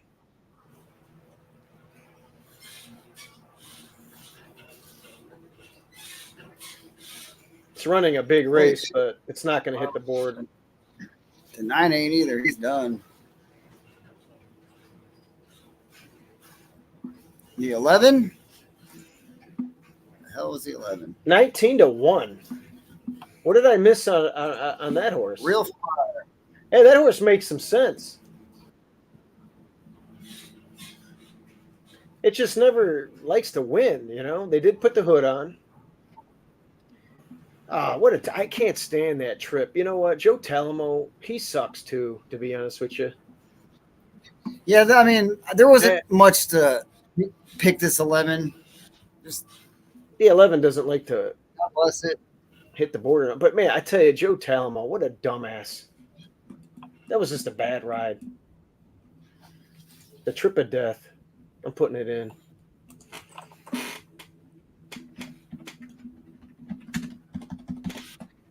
God, that's terrible. The other bomber. Parker Kip. Yeah, you've been watching our show.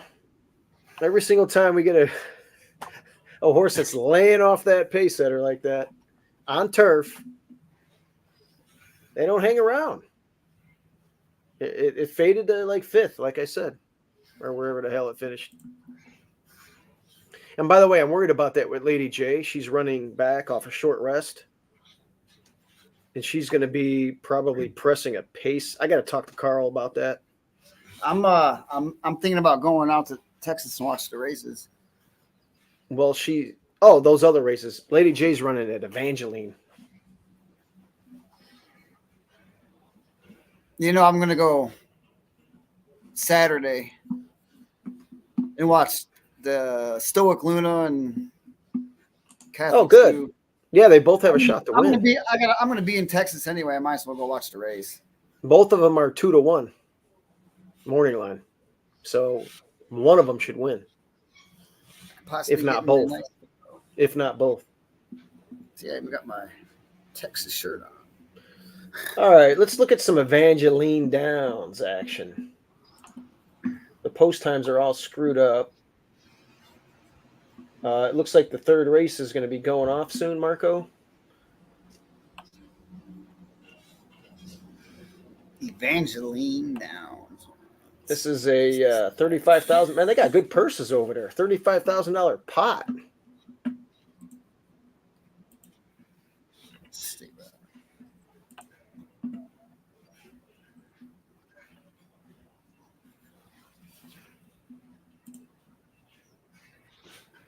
I don't have time to pull up the PPs for our watchers, but I'm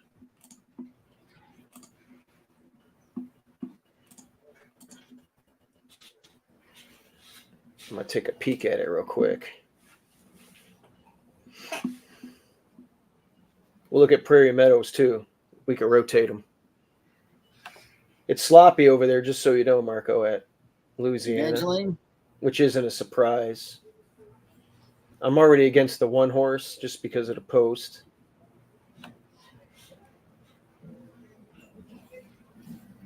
I think you got to look at the 5. The 3 is going to take a lot of money just because of the fairgrounds races, and it has a bullet coming in.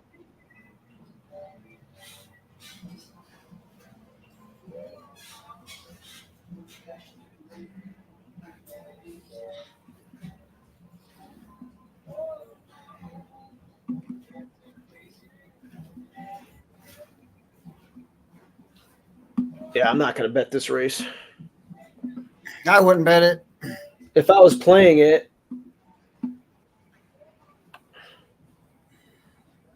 I mean, the favorite does look tough, the 3, but I would take a swing with the 5, but I'm not playing it.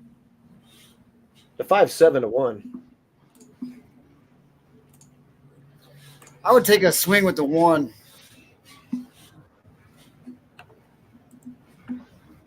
That would be my price play to try to beat the 2 or the 3. Yeah.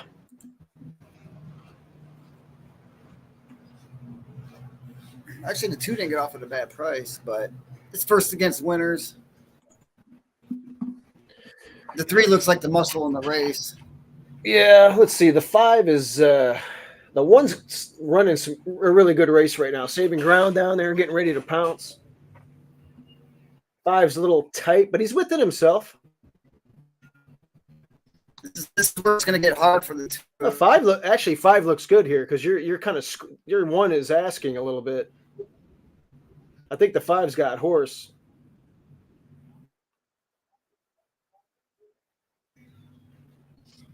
This 5 has a shot if it can get through there. It's getting tired. The 1's all crooked, man. Who wants to win this race? The 7. The 7. And it's a 3. My screen.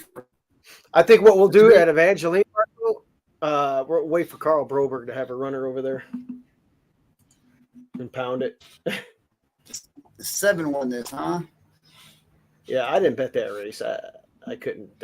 I didn't have enough time to look at it, really. Okay, so well, the 7 came. He wasn't up on the lead or nothing. Not even close. Yeah. Oh, Marco, we got some good. We got a Canterbury race on turf. Marco.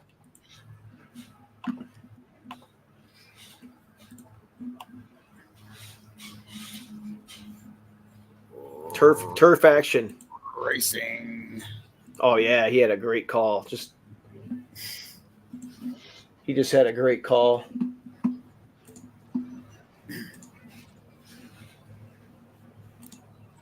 New Canterbury Park track record. All right. Canterbury turf race.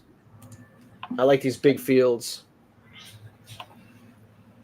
7.5 furlongs. So it's a small oval over there. These are Minnesota breds. The 1, which I don't mind picking 1 horse in route races. It doesn't really have any siblings of note for turf.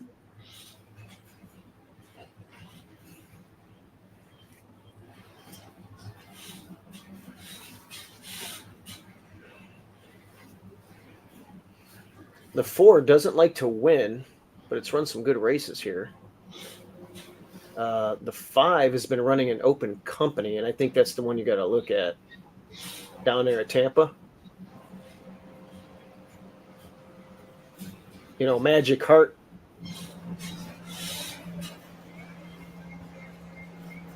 Yeah.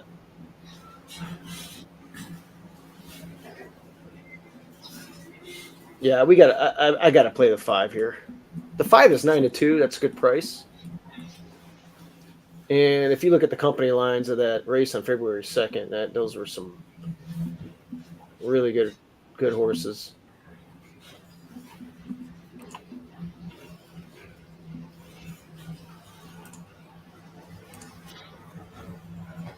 So I'm playing the 5 here at 4-1.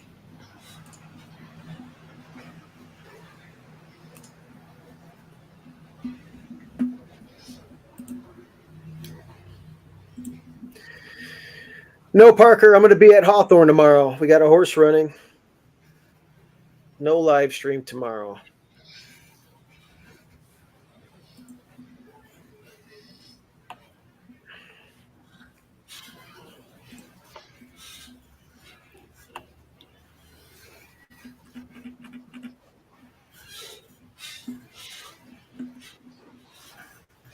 You like anything here, Marco?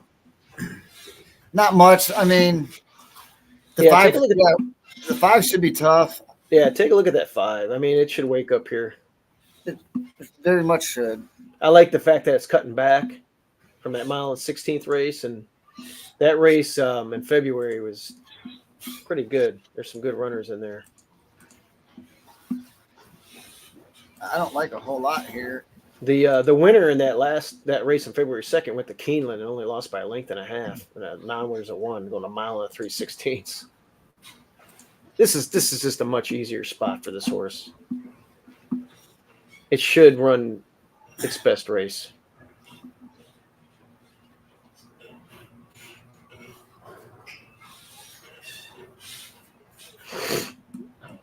And I tell you what, I'll take $10 on this horse.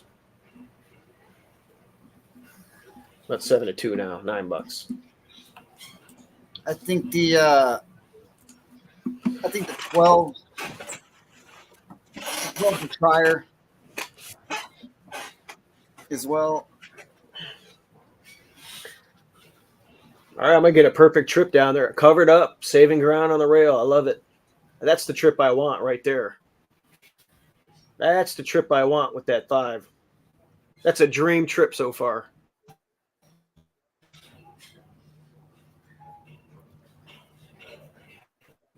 Dream trip.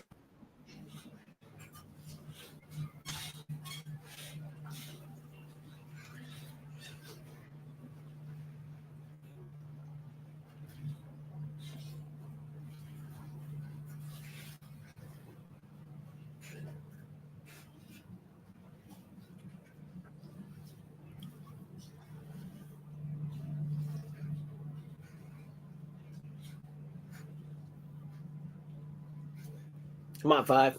Make your move here. You saved all the ground. You said that 12, huh?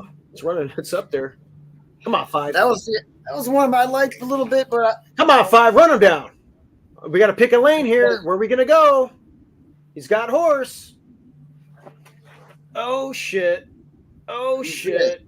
Who's this? Oh, there's nowhere to go for the 5. And now he's. Yeah. 10. Okay, well. It was a good trip until I got behind that wall and he couldn't pick a lane. The 10.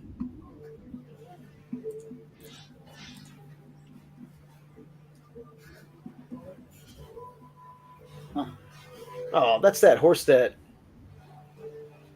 it's 1 for 24 lifetime. Didn't look like it there.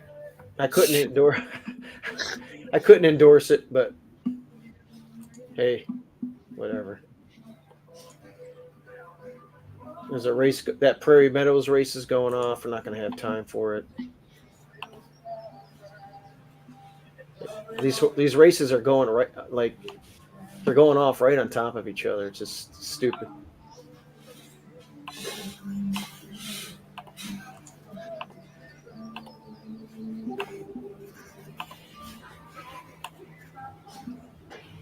I don't have time to look at it.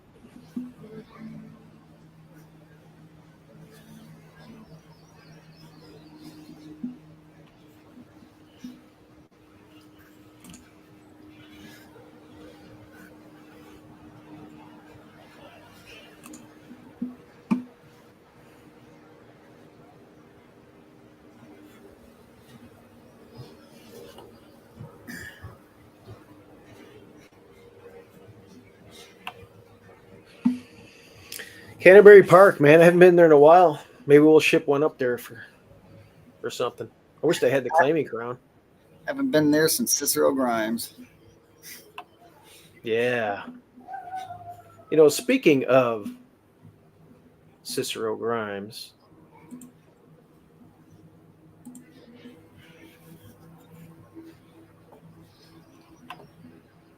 I want to say that was 2005. Was that the Claiming Crown Express? Yeah. Where he got like a 98, 96 buyer speed figure, which that was good. Only in your imagination? Yeah, the problem is the winner got 104 buyer speed figure.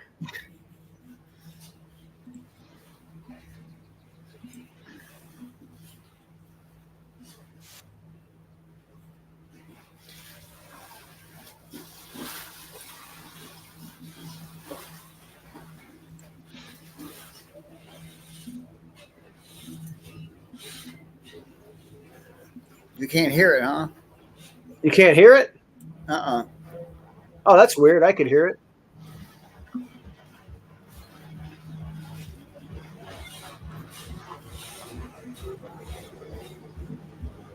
You can't hear it?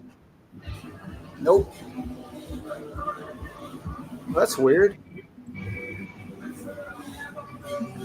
I'm hearing it in my ear, but you can't hear it. Okay, so I couldn't hear any of the races. you mean none of them? None of them. Really? Yeah. Santa Anita race, none of them. They're all silent. I wonder why. Because I can hear them all perfectly. Well, shit, that sucks. Let me, what the hell could that be? Is there a, why am I able to hear it and you're not? Let me see here. Settings, audio.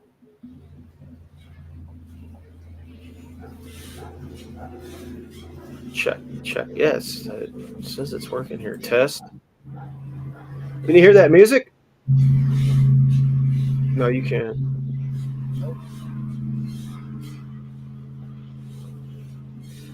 Okay, that test worked.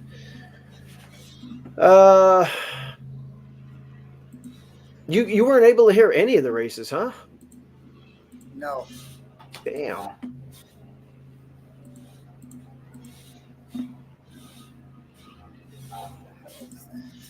Yeah, I'm gonna remove my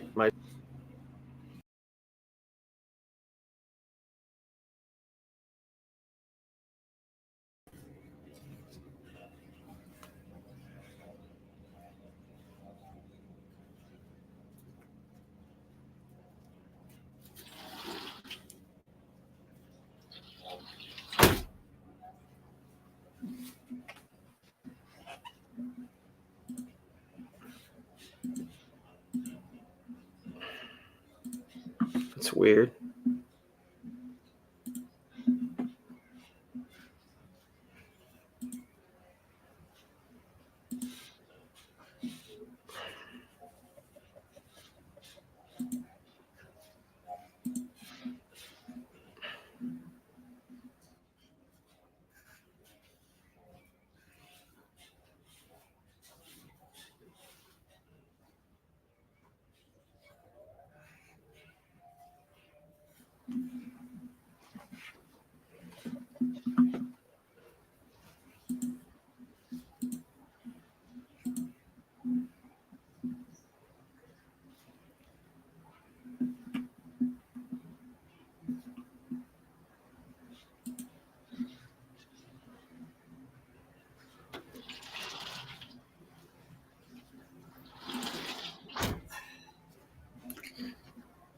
So Marco, you can't hear this at all, huh? Put it back on. Let me see. Hold on. No, I was wondering why it was silent. I just figured you had it like that on purpose. No, I don't know. Can you hear this? Being heavily wagered right now, 6-5 on the board. Now I can. Favored a number. Can you hear him?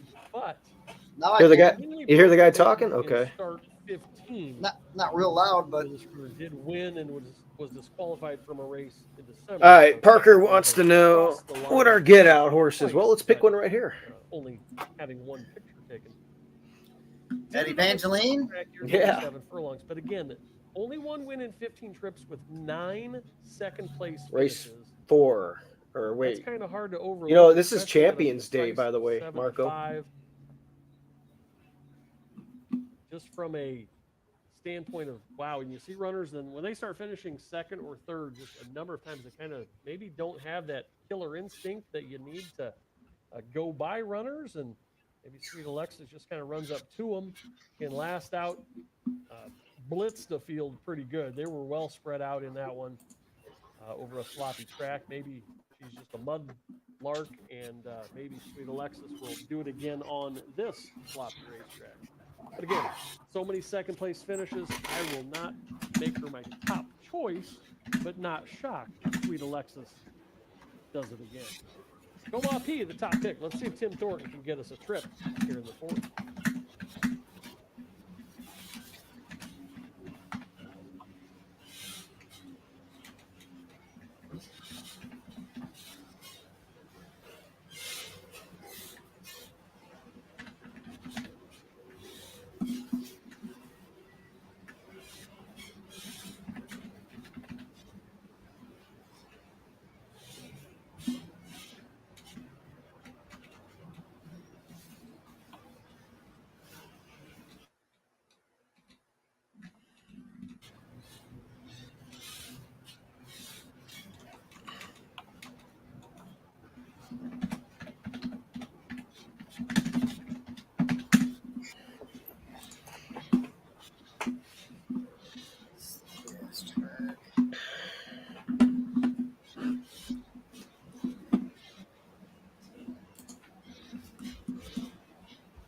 Okay, they're in race 4.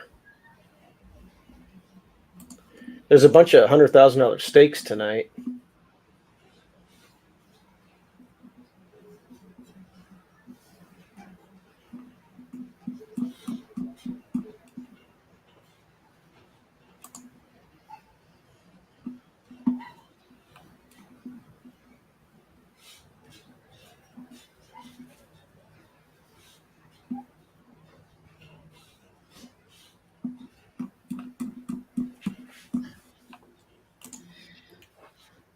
I think I'm on the 7 right here. Let me look at this.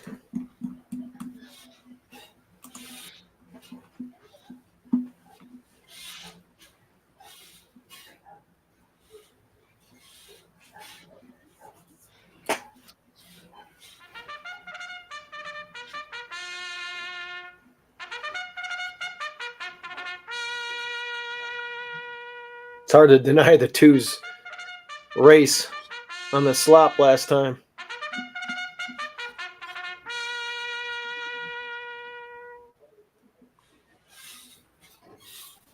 But the 1, 2, 3, 4, they all run the same. The 5 comes from way out of it. The 1, 2, 3, 4 are like second, third flight.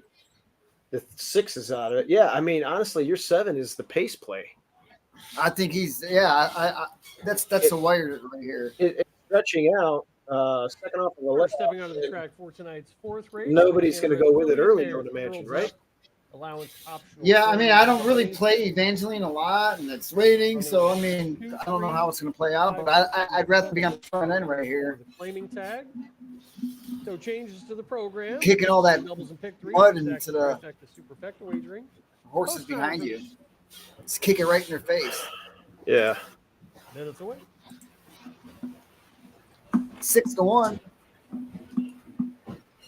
It's 6-1 right now. 5. Yeah. Yeah, the 2 is by far and away the fastest horse. Okay. But it doesn't win often. I'll be right back. And it just broke its maiden. Whereas the 7's got a lot of it ran against Open Company 3 times in a row with hitting the board all 3 times. So, and it's the fastest horse early. So yeah, the 7's the play, 100%. There it is.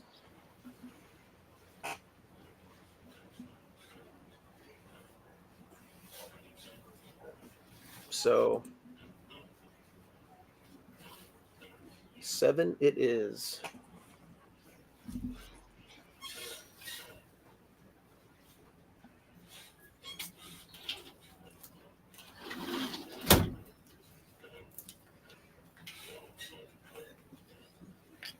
Plug my computer in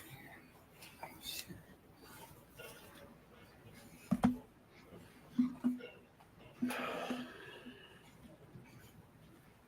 Yeah, man. We should get the front and keep going, right, Marco? That's what I'm thinking. I think Lone Speed is very dangerous. Yeah, just look at it. And by the way, the favorite's cutting back. It's going to be that much more slower. The 6 doesn't have speed. The 5 doesn't have speed. They put the blinkers on the 4, but it's coming off of a layoff and has never shown speed. The 3 doesn't have speed.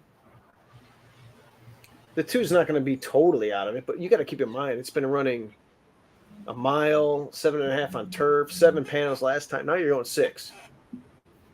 The last time this runner ran 6 furlongs was way back in June of last summer.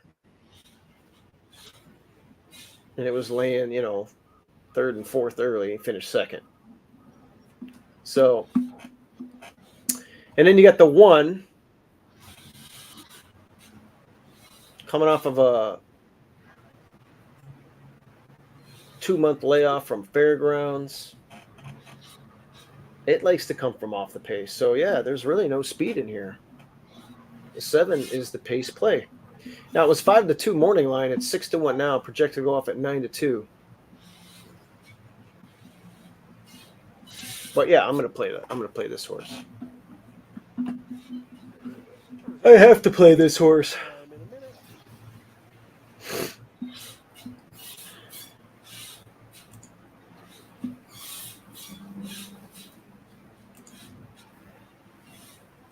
Especially at these odds. I mean, it's simple handicapping 101, man. Now, I will. My caveat is I don't play Evangeline Downs a lot. Me either. So I want to get an idea. I mean, but you look at a horse race. You look at a million horse races. It's the PPs are the PPs. Looks like it should have the front. Oh, man. All right, so the bet is in. I'm going to see if Carl's got anything. Let me text him. See if he's got anything.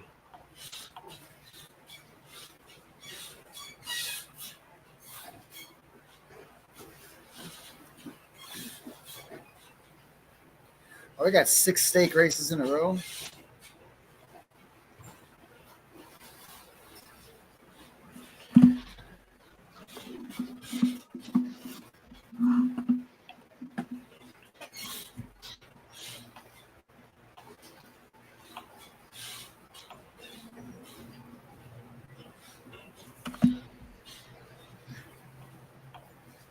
Carl doesn't have anything running tonight.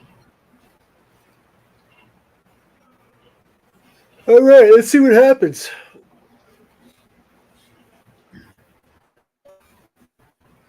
What you do for your birthday? Anything? Just chilled?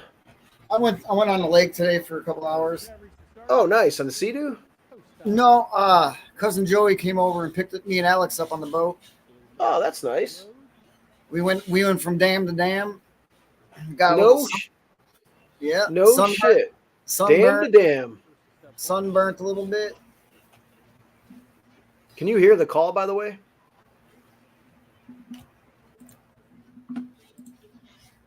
Sweet Alexis, Here you go.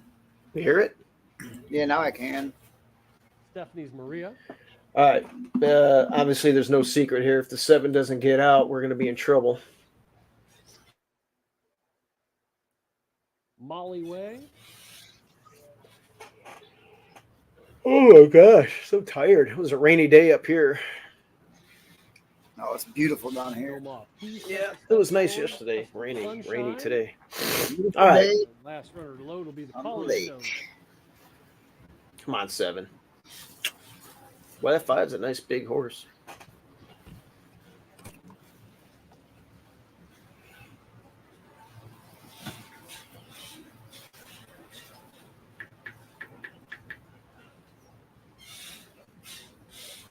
Is on party.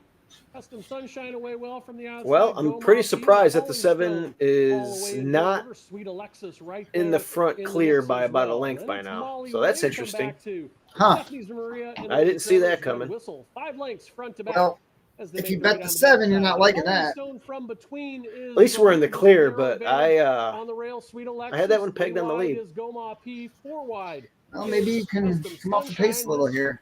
Yeah, you're Full wide Sun though, is 2 and you're lengths gonna have to ahead. Red outkick Whistle comes through on the inside, 5th. a horse I 3 thought lengths you now would be from in the front of the 2, And we have Stephanie's Maria, big gap back to which Molly the 2's Way. gone. Midway on the turn, Sweet Alexis on the inside is the leader. The Calling Stone is 2nd. Goma P shuffled back to 4th.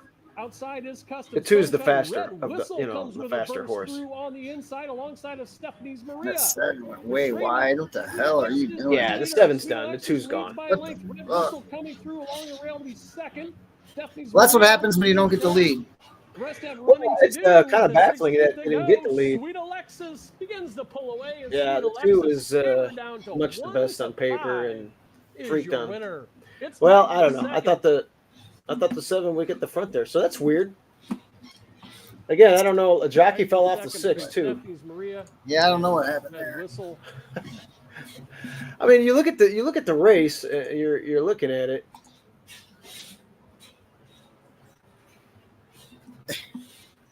How the hell does a 7 not go right to the front? There's like you got the fastest early time form rating. He always goes to the front. You Most of the pressed time. well. You pressed the front a couple of times here, but you've set the pace in 1, 2, 3, 4 of the races on the page, and you've never been worse than 3rd, really, at the half-mile pole. I mean, Well, the trainer probably But- didn't get proper instructions. and you're stretching out Stewards from have like, the Indian you- sign. Like you tell the jockey, look, get out of the gate and go.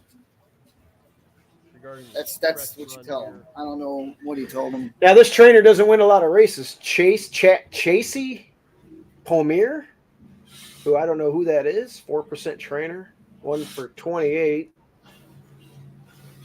That was bad. But I wouldn't take that guy anymore. I don't mind losing the race, Official but winner posted on the board is the 2 Sweet Alexis. get the front and get Running caught. time a minute 11:82. I like to predict the race flow. And the 7 didn't do anything close to what I thought it would do.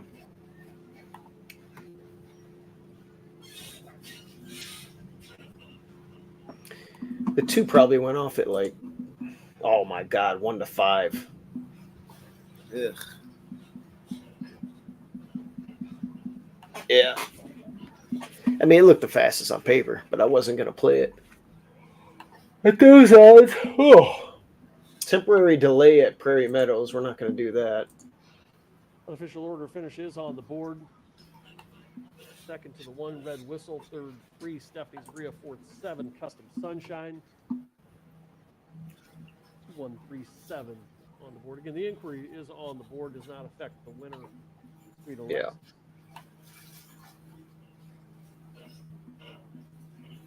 There's 10 minutes to Canterbury Park. If you want to look over there at something.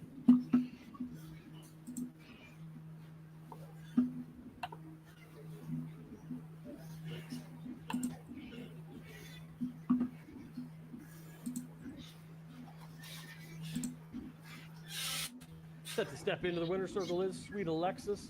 Sweet Alexis. Anyway, I wanted to look at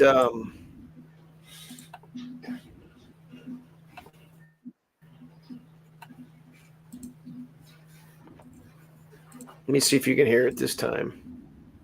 Wait, let me see what that said. Hold on.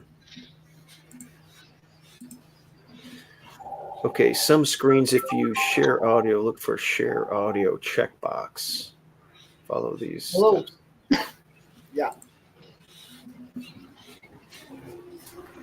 Okay. Also share audio tab. Oh, there's an audio tab.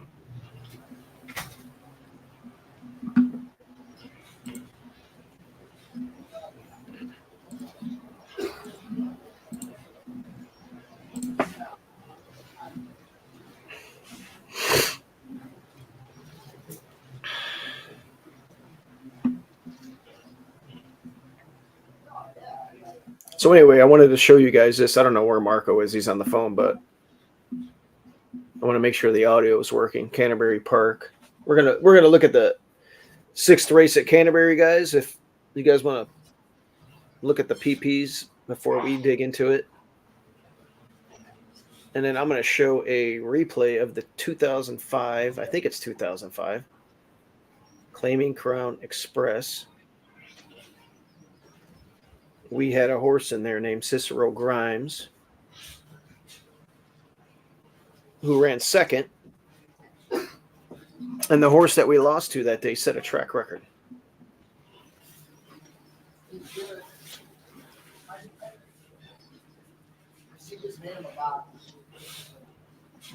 I want to make sure you guys can hear the audio because that call was cool. I don't know.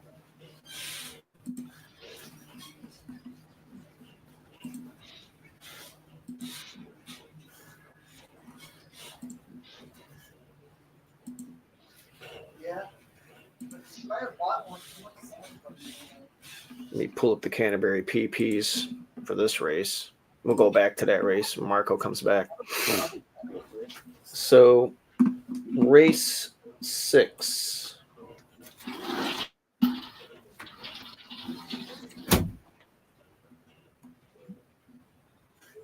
No, not race 6. Is it race 6? Hold on. Yeah, race 6.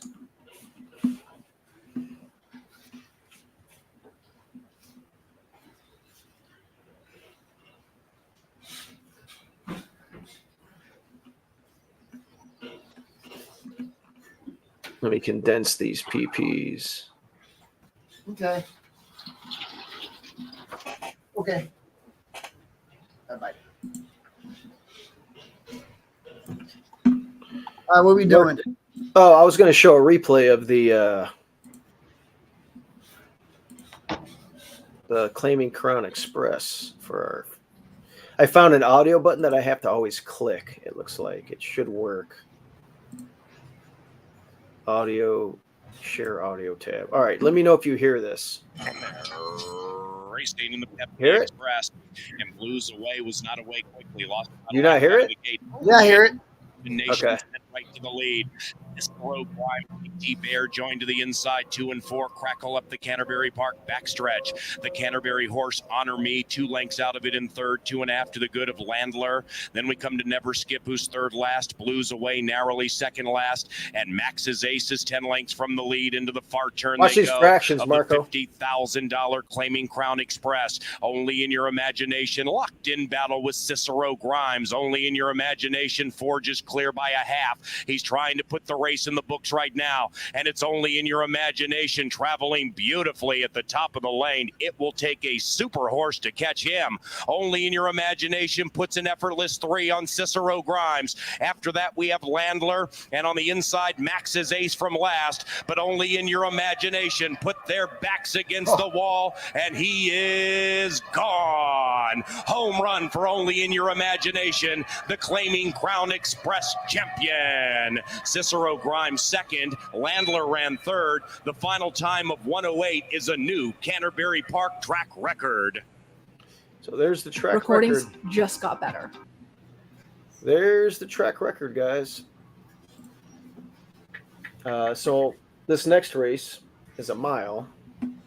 So it's not 6 furlongs, but I don't think you're going to see a track record regardless. But, yeah, that was awesome that day. I remember thinking we had a big shot going in, but, man, that horse ran off the screen and got 104 Beyer speed figure that day. And I was kind of scratching my head.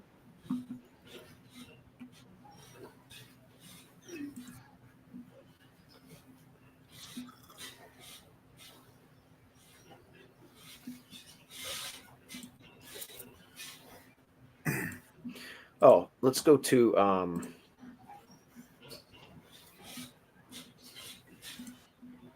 right, so this race here is a 4,000 claimer going a mile.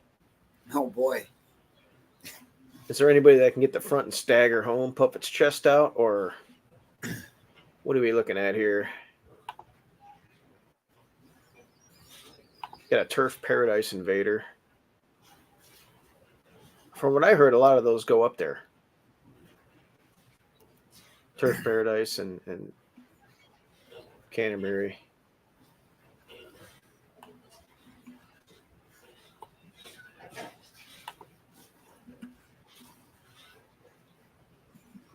Tiger Hunter.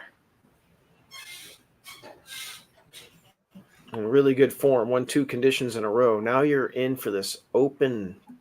This is an open tag. But why is that one in for 62.50? Is that a Minnesota bred? Is that why? Yeah, they probably. Yeah, they get the run for a little extra on the tag. Okay. Well, you start winning a bunch of conditions in a row, you're bound to lose. I mean, you got to win 3 in a row now. I don't know about that.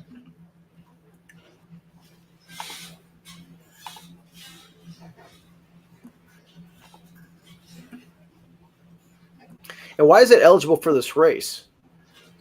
This is this is just an open 4. Which have not 2 races, or which have not won a race since March 1st. Not won 4, or which have not won 4 races. Okay.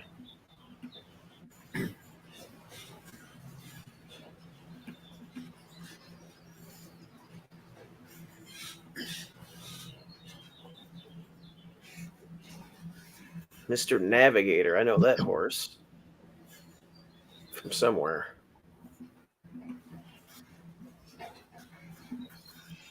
Hey, look at this. The 3 horse ran against Dick Best last November on the turf. And we know how good Dick Best is. And I know Mr. Navigator and that horse won next time out. That Turf Paradise horse is interesting here. Just on a few of the company lines I'm noticing.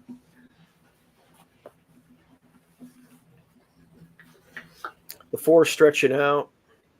It's going to be a pace play. It's going to get reeled in, I think. The 5 slow. The 6 is in good form, but it's been beating easier. The 7.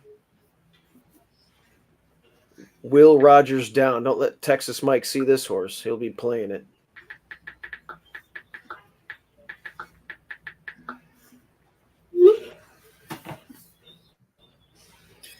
Well, the 8 is stretching out.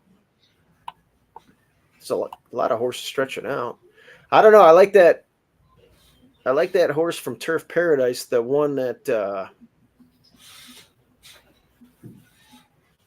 this one here, the 3.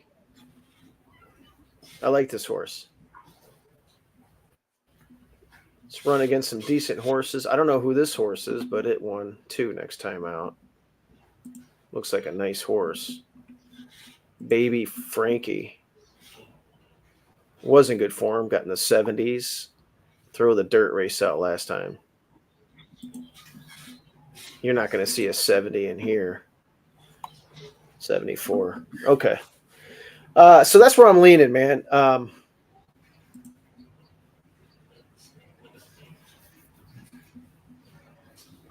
Bel Ragazzo. Trainer's only 5% though, and the jockey's only 5%.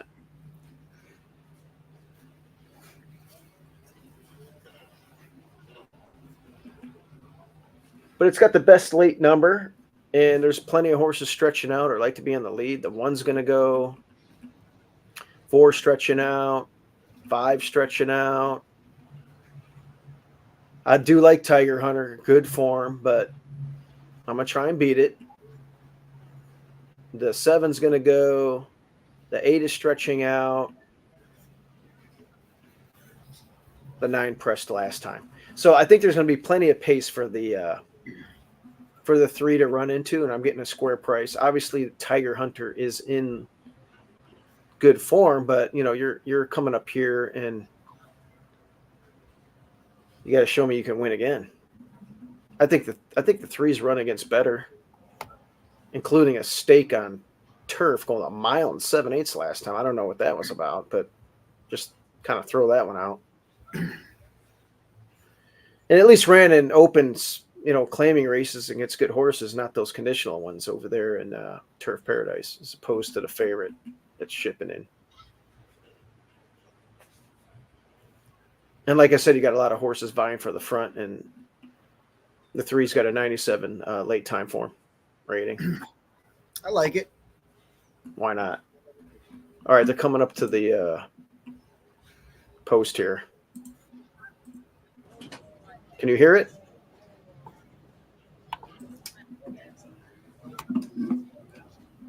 I don't know if you can hear it or not. Are they even talking? No, they're loading them up. You can't hear the hold on. Let me do this.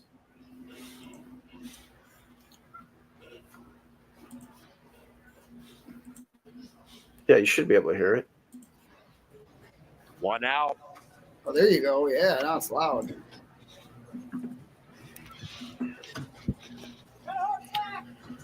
Brick Bat moves in. Ragazzo. Bel Ragazzo. Racing. Ferrari Road purrs out of the starting gate with I figured I'd be in dead last. Speed. Ferrari Road secures the inside and a narrow lead. Now joined by Pervasive, and now outside of that, Emergency Response from 3rd to 2nd, right up to the lead. There goes Emergency Response, running like the wind to take the lead. And as they head up the barn side, Libertarian, the 11-year-old, also good to go. Then we come back to Tiger Hunter and Late money on the 3. Jeez, it was 4-1. 2.5 lengths behind that to Brick Bat. Right behind that one is Bel Ragazzo, second last, and Tomby is at the rear and about 13 from the lead, and they have less than a half mile to travel. And on the lead, it's Emergency Response reclaiming the top spot from Libertarian. After that, we have Tiger Hunter. Tiger Hunter hunting for another victory between runners and just about a length from the lead. Behind that is Brick bat running on. That's it for Ferrari Road, and they're coming Come on, to the Bell. top of the stretch. Bell Gotta get Ragazzo going back also there. making a move from behind. Round about the quarter pole, Emergency Response. Locked up in battle with Libertarian. Tiger Hunter still in with a shot, but needs to go. Between them is Brick Bat. Jeez. Outside of that, Not gonna get Pervasive. there Then on from the there. far outside, Bell Ragazzo. All chasing Emergency Response at 7-1. Emergency Response. Tiger six. Hunter with a very late response. Emergency Response holds on to beat a surging Tiger Hunter. All right, so who is the 7 here? 7-1.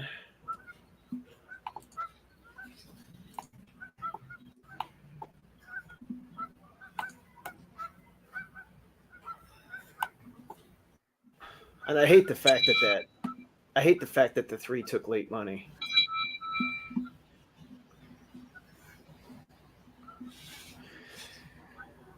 Gosh, Emergency Response, huh? Will Rogers Downs. Texas Mike would have had it. Photo. I'm pretty sure the 7-1, right? I think so. 6 is in good form. The 3 just, you can't make that overland Zenyatta move and win unless you're Zenyatta. I mean, it's 7 came to run today. yeah, 7. Well, they don't. I'm assuming it won. Yeah.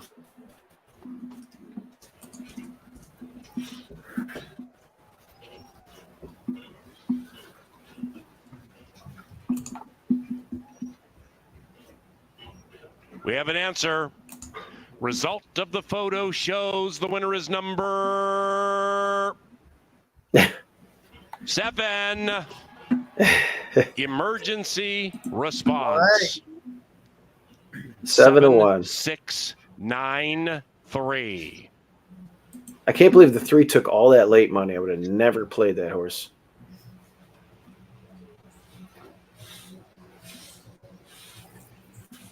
Oh well. All right. Let's go to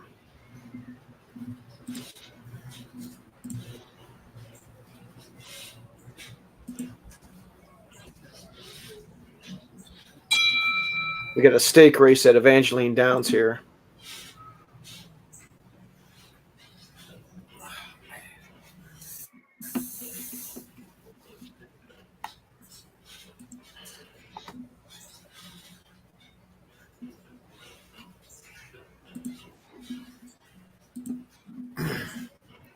Jeez.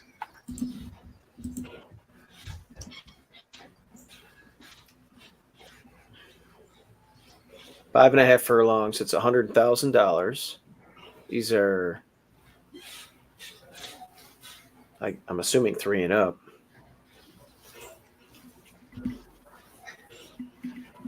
And Evangeline again is sloppy, so keep that in mind. The 2 ran really well at Fairgrounds in the slop, and last time didn't run too bad either. It got steadied. Let's check out the trip on this horse. Unless there's something freaky in here, I want to see what this trip looks like.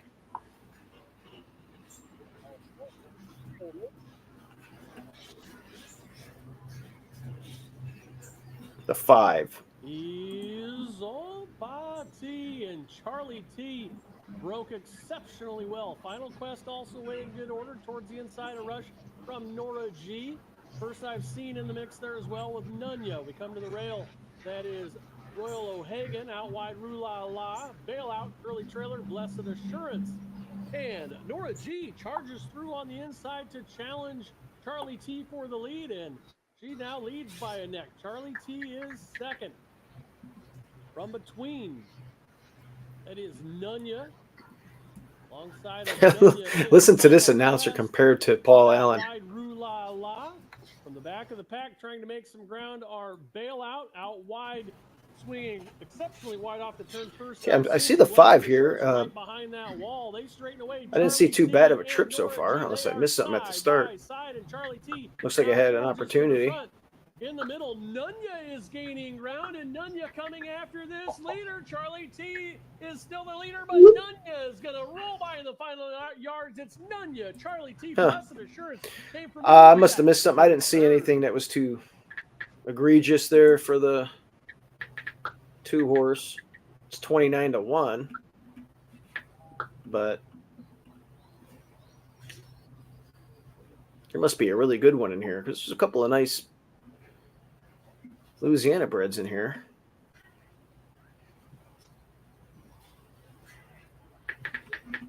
And they all like the mud. Oh, well, here you go. Yeah. How are you going to beat this horse? This horse has made 360 grand this year in 4 starts. It's got 13 wins and 16 starts lifetime. Gonna be hard to beat this one. Yeah, this might be a no. Although what we could do is it maybe a straight exacta. Who's going to run second? Charlie T. Could be Charlie T. Could be Nunya.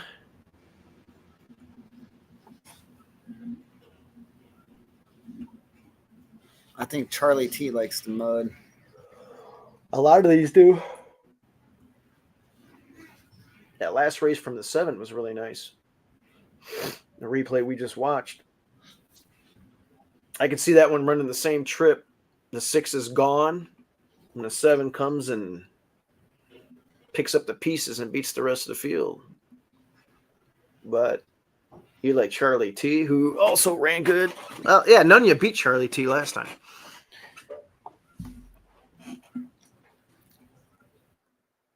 There's plenty of pace in there, so yeah, I think that's what I'm gonna do, man. I'm gonna go straight exact to 6 over the 7. First of all, what does that pay? Like, is this is the 6 just gonna? That 6 can run any way she wants. No, yeah, I get it. Yeah, exactly. But what I'm saying is the exact is going to be 6 over the 7. Is what I'm saying.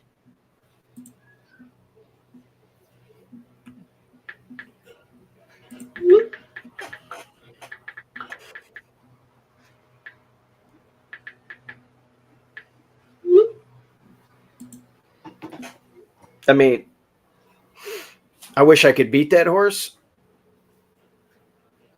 but I'm not going to be able to do it.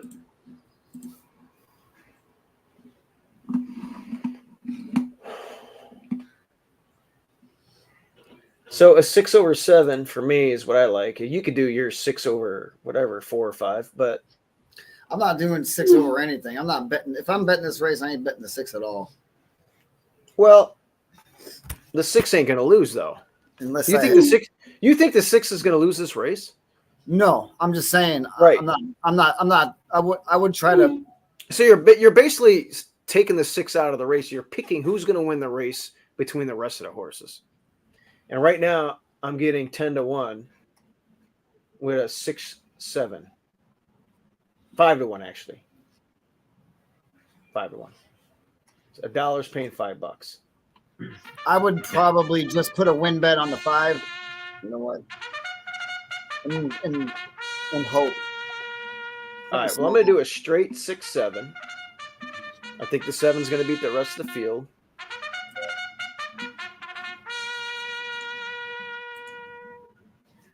So if I do like a $30 exacta. Evangeline Downs proudly presents the field for the Louisiana Legends, Mademoiselle. Number 1 is Scratch. Heading the post parade is the 2 Bailout, owned by Pendleton Larson Jr., trained by Courtney Dandridge Jr., riders Elio Ferreira. 3 is Can you hear the guy talking about the horses or no? Yeah. Meg, All right. John Sargent, trained by Kearney Segura. Rider is Joe Stokes. I'll be right back. 5 is Elite Thoroughbred Racing LLC's Charlie T, trained by Lee Thomas. In the irons, CJ McMahon. 6 is Britland Stable Inc.'s Overcharge. Shane Wilson, the trainer. Jose Guerrero, the rider. 7 is Nunya. Owned and trained by Ronnie Ward. In the irons, Juan Vargas. Completing the field for the Mademoiselle is Leave. Owned and trained by Garland Goins. The rider, Sergio Munoz. Louisiana bred filly and mare 3-year-olds and up travel 5.5 furlongs in the Mademoiselle. $100,000 guaranteed purse for each of our Louisiana Legends races. Tonight's 5th race, Louisiana Legends Mademoiselle, we honor Charles Ashe Sr. Charles Ashe Sr. contributed over 30 years to the success of Evangeline Downs, known for his longtime leadership as the general manager at one time of Evangeline Downs. His work helped bring off-track betting and slots to the racetracks, and it helped change the landscape of racing in Louisiana. 1966, Evangeline Downs became the first parimutuel racetrack in Louisiana not located around New Orleans. When Evangeline Downs was located in Carencro in Lafayette Parish. After Lafayette Parish voted out gaming, Ashe's efforts in the Louisiana legislature, along with former Senator Don Cravens, resulted in the first racino in the country. That is right here, St. Landry Parish, Evangeline Downs. And while most of the racetracks around the country currently do have casinos, Evangeline Downs is the first casino that built the racetrack second, earned the name Racino, and it was the first of its kind in the United States. Thanks to the efforts of Charles Ashe Sr., we honor him with tonight's running of the Louisiana Legends, Mademoiselle.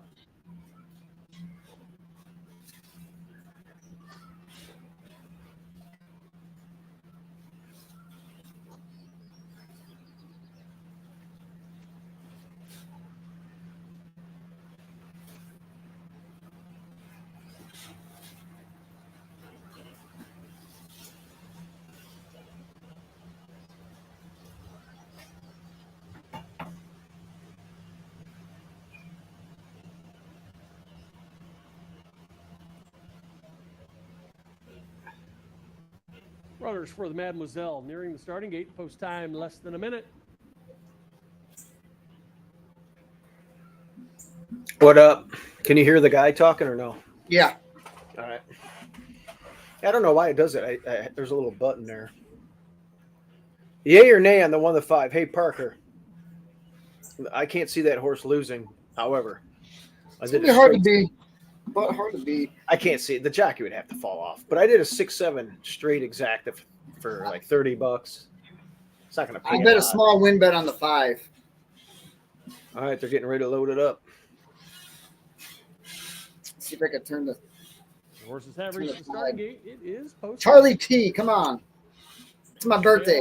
First to move forward. Next up, Flashy Meg. I got some Charlie pizza. T. Next up, 1-5 favored Overcharge. $100,000 stake. In the pool on Overcharge. I just need that couple are 7 to relax and just explode home and beat the rest of the horses.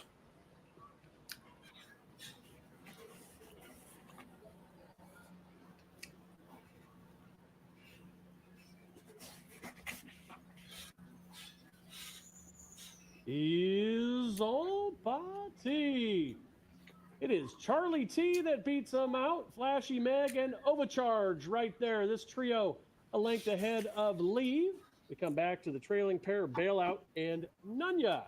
As they fly to the turn, 1-9. Overcharge 3 wide into the turn outside. On the rail, Flashy Meg from between is Charlie T. This trio 4 lengths ahead of Bailout, who rides the rail from 4th. Leave is out wide in 5th, and Nunya is the trailer. Midway on the turn, overcharge, steps on the gas and quickly pulls All right, away Seven, the make lead your by move 2. back Charlie there. T on the chase. Flashy Meg drops back.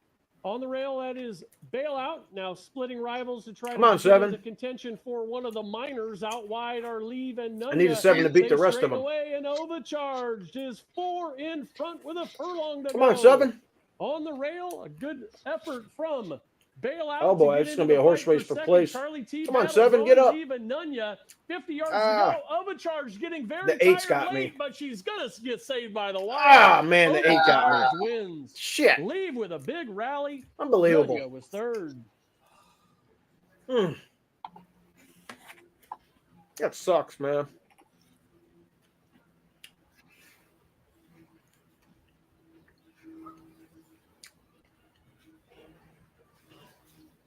Mm. 23-1. Is Maybe that a right? few anxious moments in the final yards. Is that what it was? The 8? Yeah. I think it was pushed wide and everything. How the hell is a 7 not outkick that horse? Does get the job done. 1-9 favoritism on the board. Tell you what, without that 6 in here, this would have been a great horse race. Oh, it would have been great. Look at these 4. The running time by Overcharge. Damn. Unofficial order finish posted on the board. The winner 6, Overcharged. Second is the 8, Leave. Third, 7, Nunya. Fourth, 5, Leave. That horse ain't that bad. 6, 8, 7, 5. Unofficially. That None of horse. those horses are that bad. But man, it ran like that thing ran like shit in the slop. It was a 2-turn race though. It did win in the mud, but 6 was just too good. well, I knew that going in. You know, none I of those needed horses are bad. The 8's in good form because it ran the best race of its life last time. Never even came close to running that fast before. Now it backed it up again. So, you know, there goes that idea.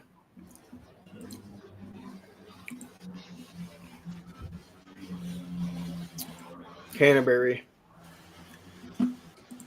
Wow, these races are just super competitive, man. Canterbury Park. I think this is Canterbury. Is this Canterbury?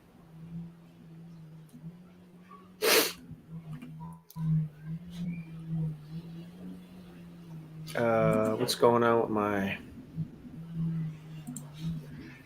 just bear with me here. I got like my PPs are frozen.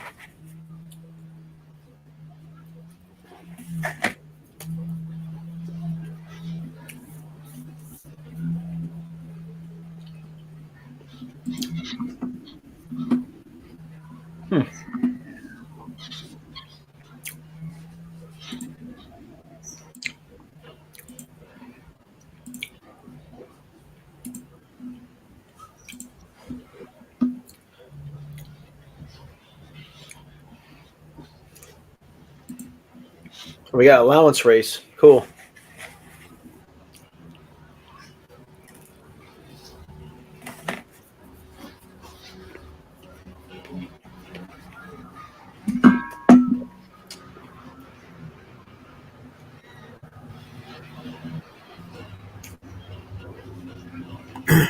Where you at?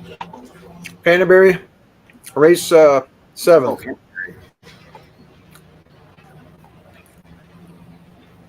Got Mac Robertson over there. Remember, I liked him at Oaklawn. He's off to a slow start here now.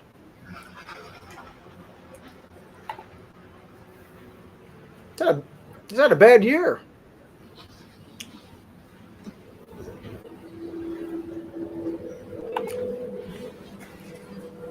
He used to clean up at Canterbury.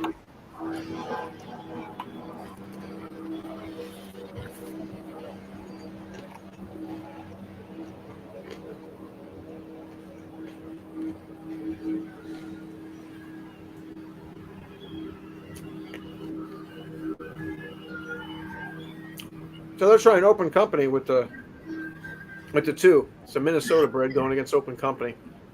I don't know about that. I don't know about that either.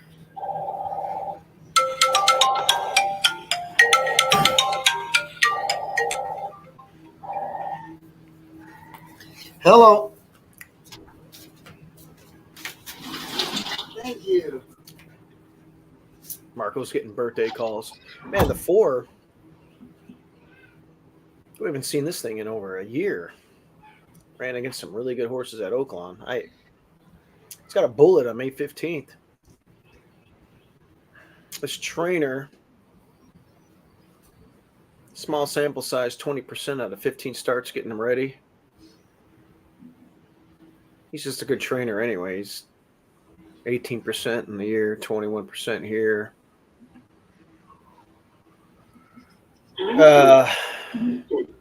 But that horse, this is a prep race for that one. This is 6 furlongs. This thing runs 2 turns all the time. They want to get a race under its belt. And it's 2-1. There's no way in hell I'm betting that one. The 3 horse coming in from Turf Paradise. It's going to have the front.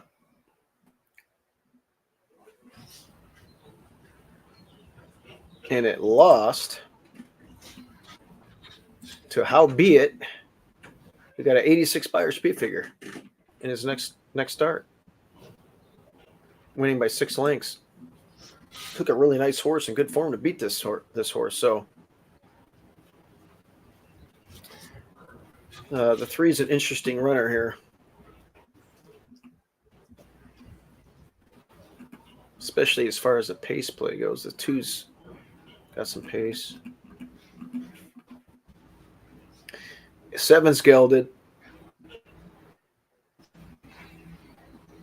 So you just don't know if that'll wake it up or not.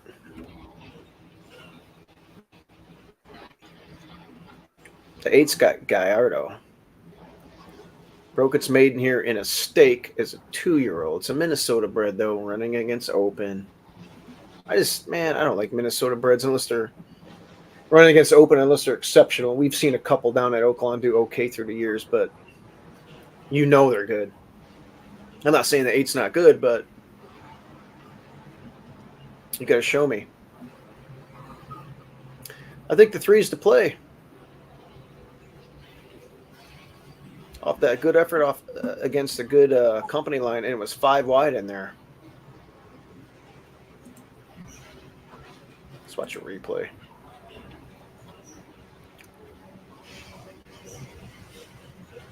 We're the 5 in here. We're ready for the start of a pick 5. And we're off.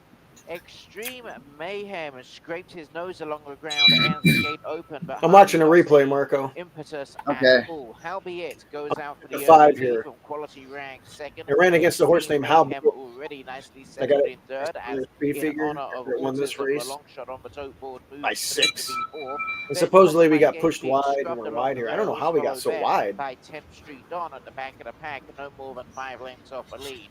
22. Right now we're just, So an unremarkable 2-3 path off the as they go pace. into the far turn. Howbeit leads by 3 parts of a length to quality rank second in honor of Autism. Pulls off the rails, looks for a gap between horses. Extreme Mayhem 4 or 5 wide as they go around the turn. Oh, the horse came on its inside. Back to 10th Street Dawn on Is top that the of my 2? game. Half mile, 45 at 37. And it pushes him out. Yeah, and he drifts out there. Quality That was weird. angles out very wide into the stretch, and this gives the advantage to Howbeit on the inside under right-handed driving. It's going to come back and beat the 2, though. Autism still running a blinder. So too quality ranks on the outside. Further wide, Extreme Mayhem is coming home with a wet sail, but it's Howbeit and I mean, yeah, that was a good effort from that 5 in that race. That was a weird trip. You don't want to do that again. But it lost really good number there. Extreme Mayhem in 1:14.58. So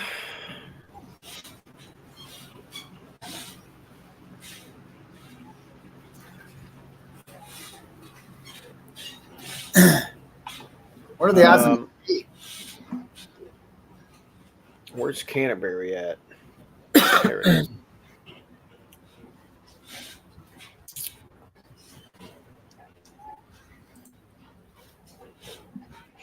And go Packers. Oh no, boo. Uh-oh, this guy looks like Brett Favre, only worse. Your name? My name's Gabe Fitzwilliams. Where you from? Wisconsin Dells, Wisconsin. Packers Super Bowl, baby. Let's go. Oh my God. What the hell are you watching? No excuses for these people. How's your racetrack? Oh, that's right. You don't have one. Your name? Landon from Mitchell, South Dakota. Vikings, baby. Let's go. All right, Skull, baby, Skull. Let's go. Let's get it going in here. Fucking Packer fans. I know, man. You know, and Minnesota fan. Well, I always hated Minnesota growing up because they were the Bears' main competition back in late in the 80s. Because Tampa Bay was in our division, they sucked. Yeah, they always sucked. Packers sucked, and Detroit sucked. But Minnesota was usually pretty decent.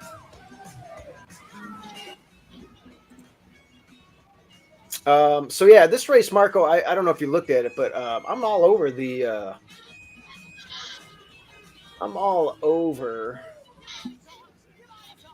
the 3-horse here. The 3? Yep, and there's a little birdie that was chirping in my ear that also liked it.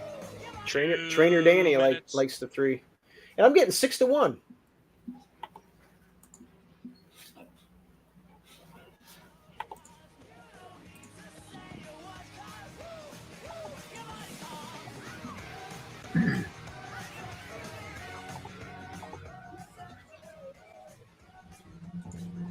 Who do you like, Marco? I like the 8. Yeah, the 8 looks okay.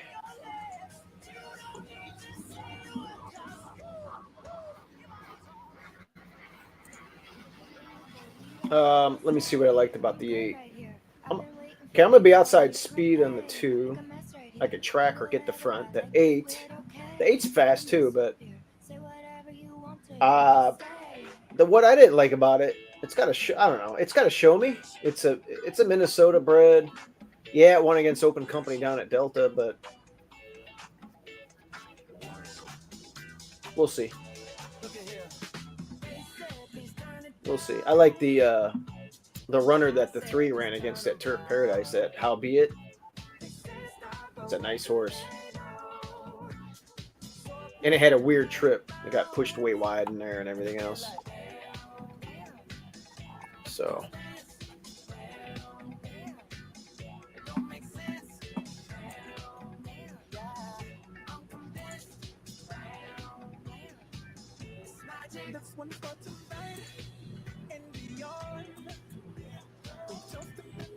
Did you see that? Where is it? I was watching that.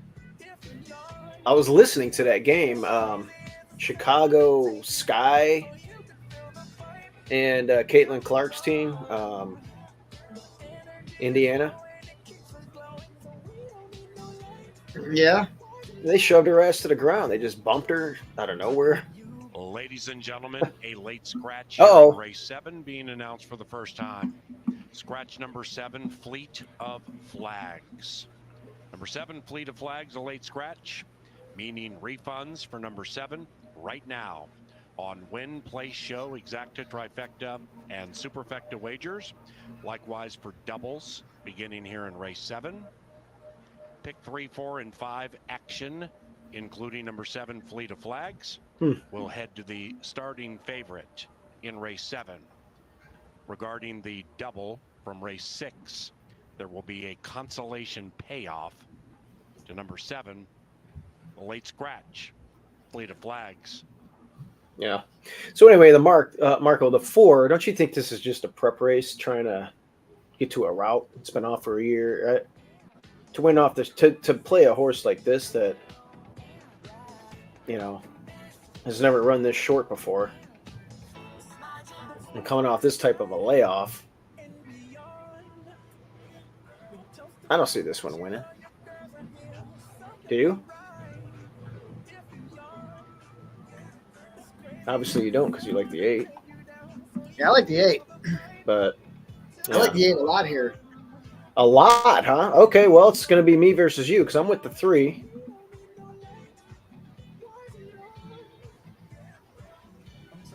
No, the 3 I liked initially too. That's the one that's outside of the Mac Robertson horse, right? Yeah. Well, the Yeah. Mac Robertson horse, that other Minnesota bred, it's a nice horse. It's run well in open company at Oaklawn against some good ones. Happy's a choice, Trackmate. This is a Trackmate that Dwayne Lucas horse that freaked. And then Favorite Outlaw. Isn't Favorite Outlaw? Yeah, no, that's No, I was thinking of Jack. I thought that was Broberg's horse, but no, that was Jackman I was thinking of. But I don't know. Those are all good horses. That horse ran against some tough ones, and then it came here and won against Minnesota breds. But now you're in open company. And they've reached the starting gate. It's post time. I think the Into three's gate ready to step up here, for the though. penultimate this Saturday at CBY. I don't know what everybody else thinks out there that's listening.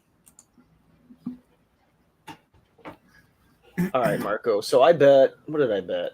I got a win bet. 9-2. Let's see what happens.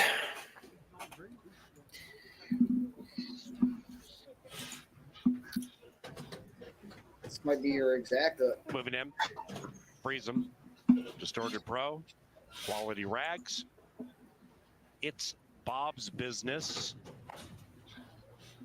Distorted Pro crushed late and favored 7-5. Frosty View, last in. The last two winners of the Northern Lights Futurity set to square off. And they're racing. Distorted Pro like a pro with early speed. Pops nicely. So does Frosty View, the Northern Lights champion from last year. And inside of that one is check that. It is Quality Rags. Quality Rags, 2.5 clear from It's Bob's Business. Then we come back 2.5 to Well, I Freedom. won't push wide this time, I don't think. And El Tomate off that layoff, last in about 8 lengths from the front. Come on, 3. Frosty View trying to put a chill over the field. Frosty View leads it from Quality Rags, good to go on the inside. 3 furlongs to travel. After that, Distorted Pro shoved on to the inside of it. Come on, 3. Show me you got it. After that, El Tomate beginning to close in, but still last in That's about that 8 favorite. out of it. And Frosty View is giving The favorite's probably going to mow them all down. Come on, 3. Dig down there. Come on, 3. The 2's going to win. Son of a bitch. After that, it is Freeze 'em. Here comes Distorted Pro. Is that shooting by is that Mac Robertson? and winning Yeah. running away. The People's Choice Distorted Pro. Damn it. First. I'm going to run second. Second, Quality Rags. Third. Oh, that sucks. It's hard to win when you're doing a lot of heavy lifting on the rail with a horse bearing down on your outside. The 2 was loaded in the turn. Saw them fast fractions, 45 and 2. And got the perfect trip. The Oaklawn numbers fit, but it's even money. Can't play an even money horse. Damn it.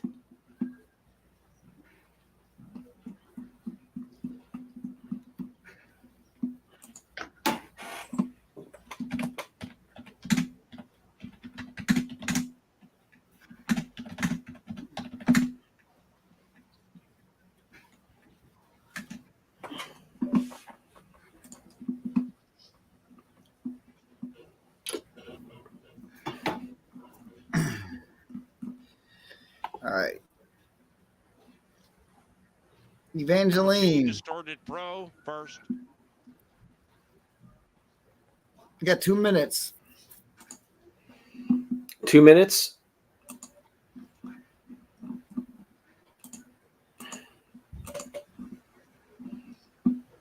All right. Let's see what we got here. Gosh, man, I wish I could have somehow beat that one. I knew the other horse wasn't going to fire the 4. I don't know why there was money on that horse. 2, 3, 1, 8.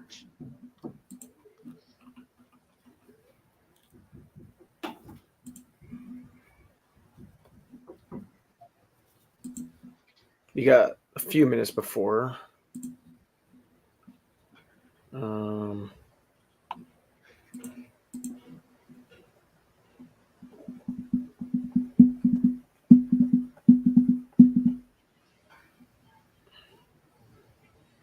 What race is that? 6?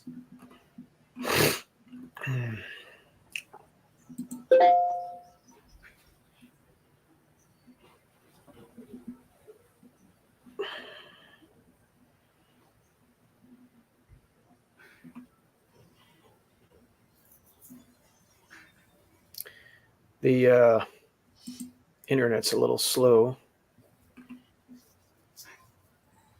I got a visual. They're just going through the post parade right now. All right, it's a mile race, 2 turns for 3-year-olds only. Anybody run against open company?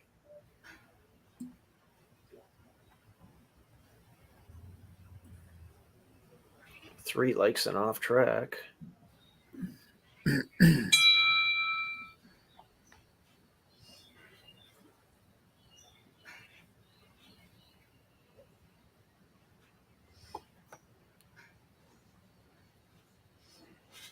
Seven ran against Dematic.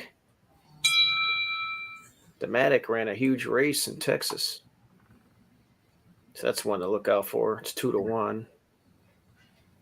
Mike Maker's got the 8.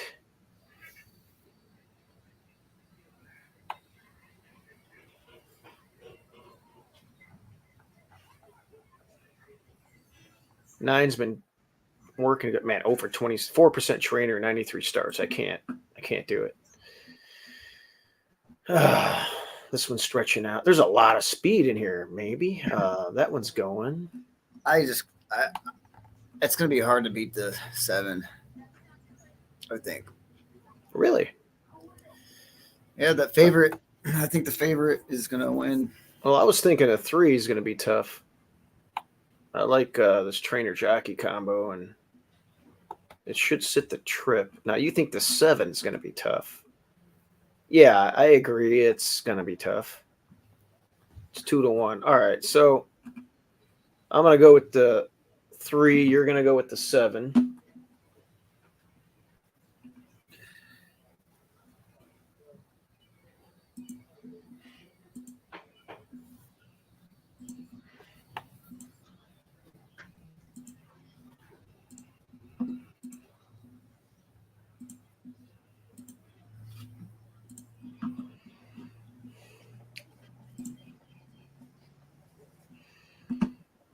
All right.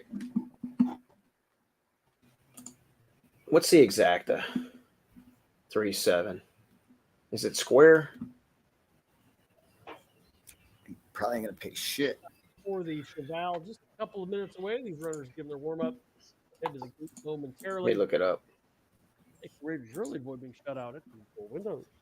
Yeah, it's 9-1 for $1. $9 for $1. $18 for 2. For 3, 7, 7, 3 is 6. It's terrible. But those are the 2 horses. Let's do a match race, Marco. I'm going to bet a win bet on my horse, and I guess you can do one on yours. But I'm not betting this race. Okay, well, I'm going to play the 3.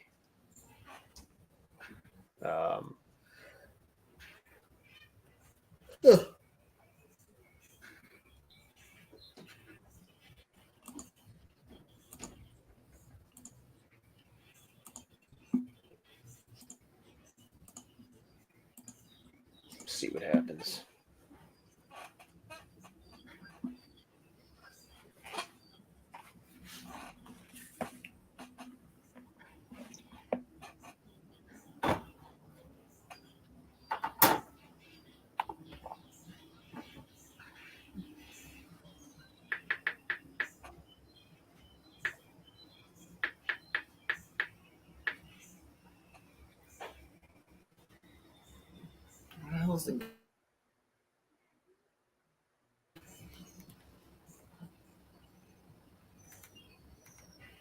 Danny texted me. He's watching. He's got the 5. Right here. 7-1.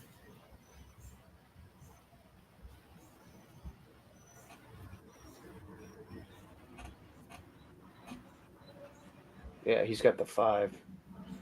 Reached the starting gate. Post time. I think the 3 is going to run big.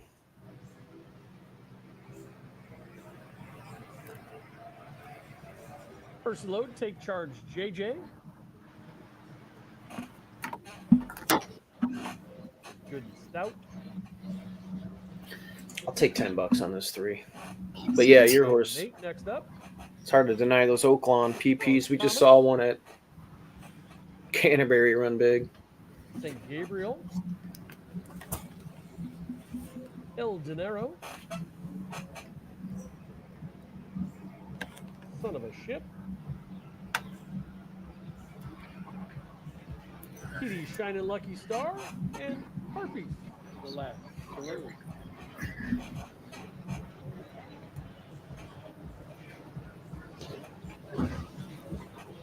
Come on, 3.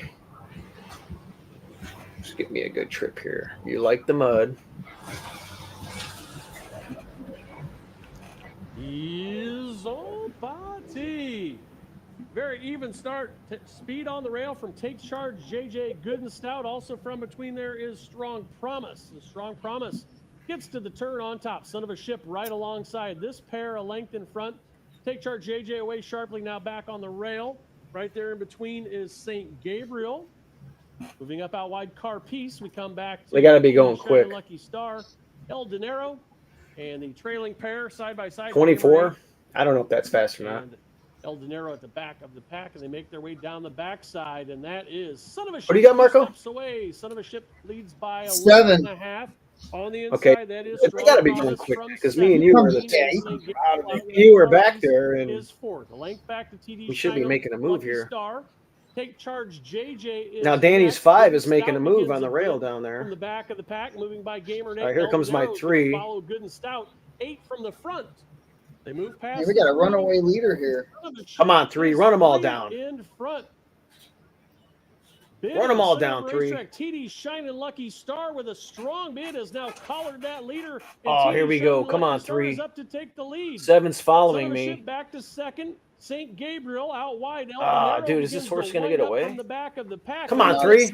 7's Come on, 3. Come on, 3. Who kicks for home? Son of a shit. Shit. The 7, the 3. Does anybody catch this horse? JJ also with a late wow. save. They're at the 16th. You got to be kidding me. TD Shining Lucky Star leads by 2. El Dinero and Take Charge JJ gaining ground. I think that's my.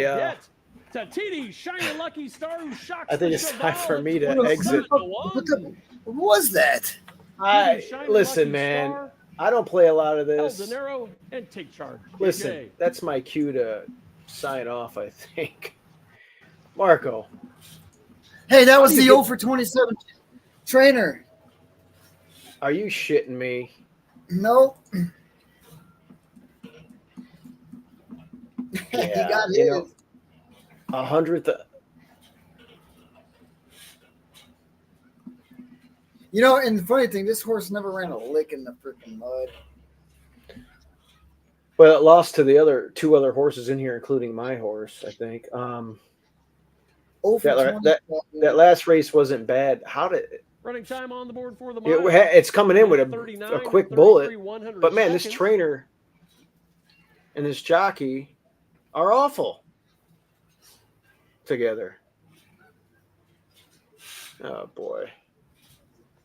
Race fans, the stewards have let the inquiry sign. They are right now a general stewards inquiry into the running of tonight's 6th race. The stewards have lit the inquiry sign right now, just a general stewards inquiry. That's why I didn't bet the race, because of that horse. On the board unofficially, the winner of the 9. They had a good drill.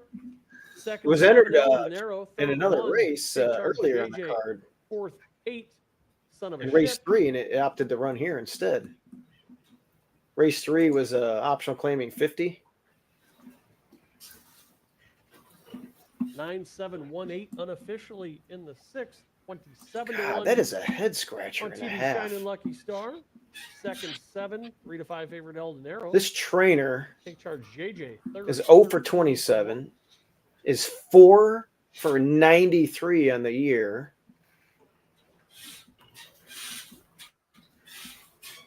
And it just pops at 27 to 1.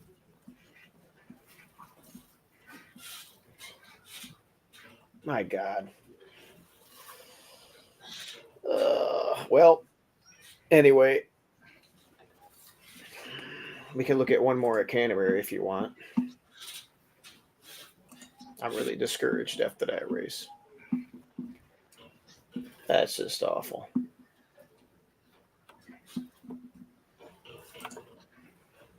Well, it's nightcap at Canterbury. Race fans, the steward's looking at action into the turn. It does involve the 4th place finisher, number 8, Son of a Ship. That's just crazy, man. Turn, the far turn, including the action of the 8, Son of a Ship. Is this the last race at Canterbury? Yeah. All right, we'll watch this one and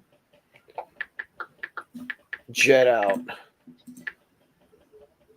Who is alive? I mean, you can see our picks up on the board. We have 4 of the 7 covered in them. You went with Diva Tequila. She is definitely the better price and going to be the better price than my horse Kiba Lucky Day. What did you like about Diva Tequila? She has not run since December, but this Minnesota bred looks to pick up.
What are you thinking?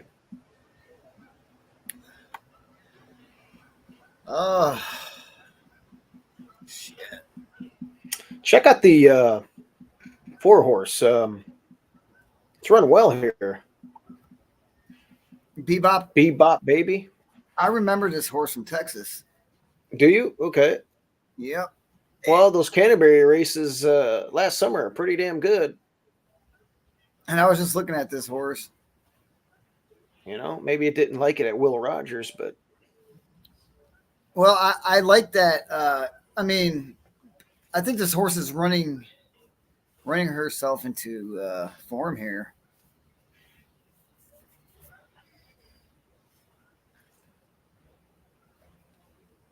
Came off the shelf, didn't do shit, and then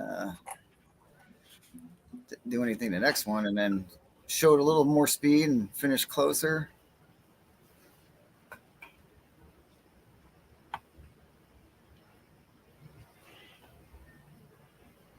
This might be her race to pop.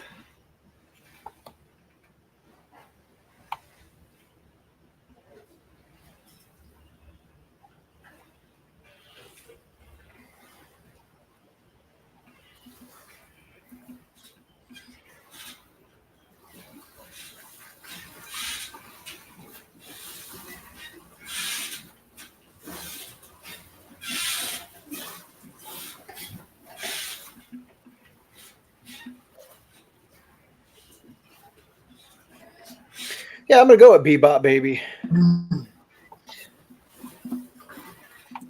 No reason why she can't win this. 1 and 6 on top. So I'm going to key it trifecta with 1 and 6 on top. I'm going to use 1, 4, 5, 6 in second, and then I'm going to use 1, 4, 5, 6, 7 in the bottom end of that trifecta. I think the 1 and 6 are the top plays for me. Yeah, listen, Bebop Lady is your hard knocker. Yep. Knows how to win. 7 wins. Well, I like the horse for course angle. I mean, those races at Canterbury last summer win this race. And I think she's coming into her own form right now. Yeah. On behalf of the Press Box crew, myself, Kevin, Jeff, Paul, and everybody in TV, Yeah, Bebop, thank you for lady, spending your baby. Saturday night with us. We'll see you tomorrow for Family Day. Yeah. This is the one. All right. I need to play this. Excuse me.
All right, Lynn Diker, great job, brother. See you tomorrow. Best in the biz, Lynn Diker to the track for the 8th. Race time in 6 minutes.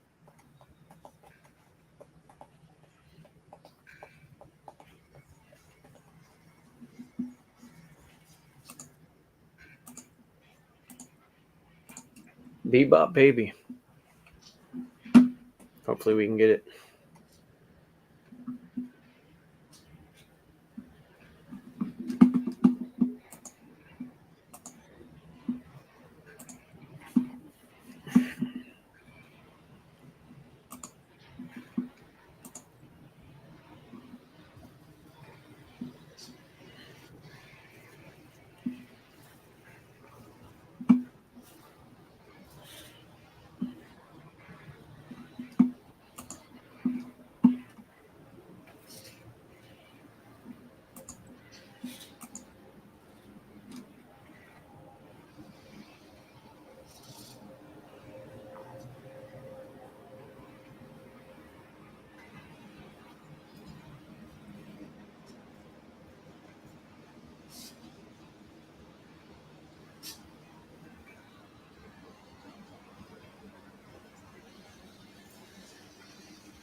Come on, Bebop.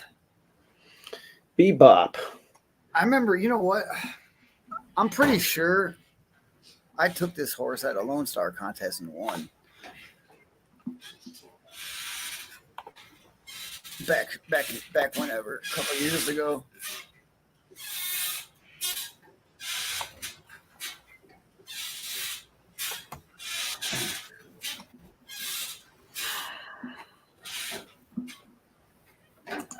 I just remember this horse. Maybe it was that May 27th race of 22.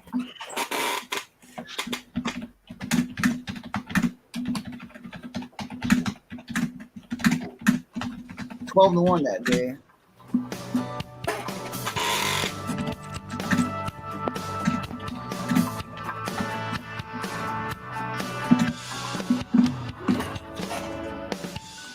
Howdy. The Chaser has arrived to save your day and save the Chaser's day. Courtesy of Crown Royal, let's go to chasing. And we are going to get the funds back with Celtics Wildcat number 5. All right, so we're looking at a favorite. So I don't know if you're down $40, $50, you know what it takes to get your money back and go to chasing with Celtics Wildcat, who's coming off of fantastic victory. And in fact, here at Canterbury in the lucky last, he's going to go as fast as, this is a Celtic as fast as Tiny Archibald, as smooth as Jason Tatum, and he's about ready to dunk on this field for the chaser and everybody chasing like Cornbread Maxwell. Go Celtics Wildcat. Nah. What?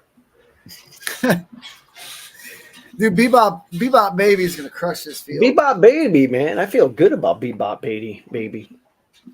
See, I'm pretty sure I took this Memorial Day weekend 2 years ago down in Lone Star. Never at 12 to 1. for course angle. At 12 to 1, it ran that day. Mm-hmm.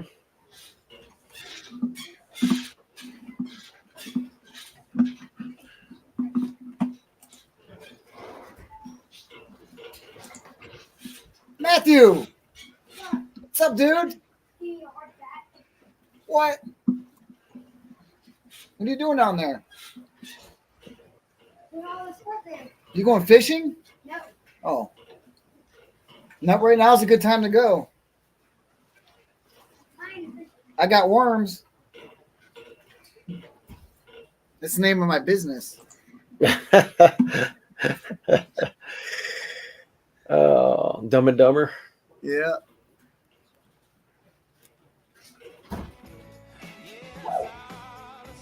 You know what, Marco? We had a trip note on this horse at Lone Star 2 years ago. Uh-huh. It won next time out at 12 to 1. That closet over there. No, that's what I was saying. That was I'm pretty sure that was a Memorial Day weekend contest. We popped it. And I remember doing good, not Memorial Day that year, but the 2 days prior. Uh-huh. Well, didn't you qualify that year? That's our picture. That's our picture for our webcast. When you won that contest. It might have been. You might have had this horse. I remember this horse clearly. Especially if we had a trip note on it, one next time out of 12 to 1. That's a guaranteed. Yeah. Well, that race back then was an allowance race. Okay. We're running for 4,000 with a bug here, so we don't need to run as hard, but you know, we run good at Canterbury. 3 starts, we've hit the board every time. We've run fast for this group. It should fire here, and it should get a good trip. I don't know about this bug boy, but we're about to find out.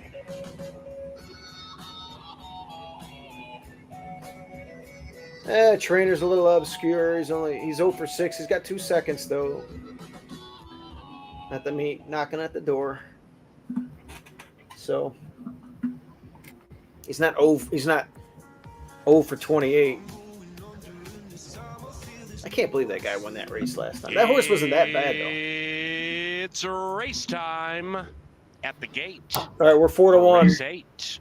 Come on, Thank you very Bebop. much for joining us on track or outstate. 3-day racing week commences Thursday, 5 o'clock. There we go. Loading them up. Celtics Wildcat, 7 to 5 in favored. 7 to 2.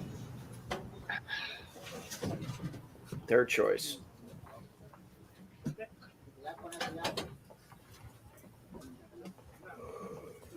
After this, I'm gonna chill. Get ready for tomorrow. I'm gonna crack me open a beer and a fishing pole. Head Sounds down like- there, head behind me, and Yeah, that's a good idea. see what I can Here catch. comes Brahms is who? Last in, ready to sprint and close Saturday at CBY. All right, Bebop. And Horse is dope.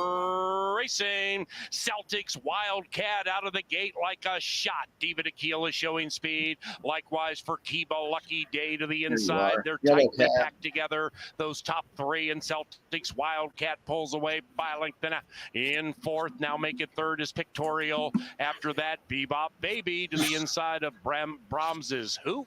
Then we come back to Folk Hero, 9 lengths rearmost. Off the far turn, and the Celtic is calling the shots. The Celtic looking Might be hard for to get the there from 4-leaf there, clover Marco. in the winner's circle. Yeah, Leads it by 2. that ain't gonna Right happen. behind him, Yeah. Pictorial inside of that Kiba Lucky Day. Then it's a mile back to Five's Bebop gone. Baby to the inside of Diva Tequila. I was After actually that, hoping the Folk four Hero could and show a little Brahms's bit more Hoop. speed. They're chasing the Yeah. Celtic. Celtic Wildcat still clear. Celtic Wildcat pounding away with a 3-length lead. Kiba Lucky Wow. Day clearly in second. Well, was it meant to be? Bebop Baby Too far out of it into early. the final football field. They're not catching the Celtic. Celtic Wildcat is gone. Gone. Celtics Wildcat prevails. At third. 7-5.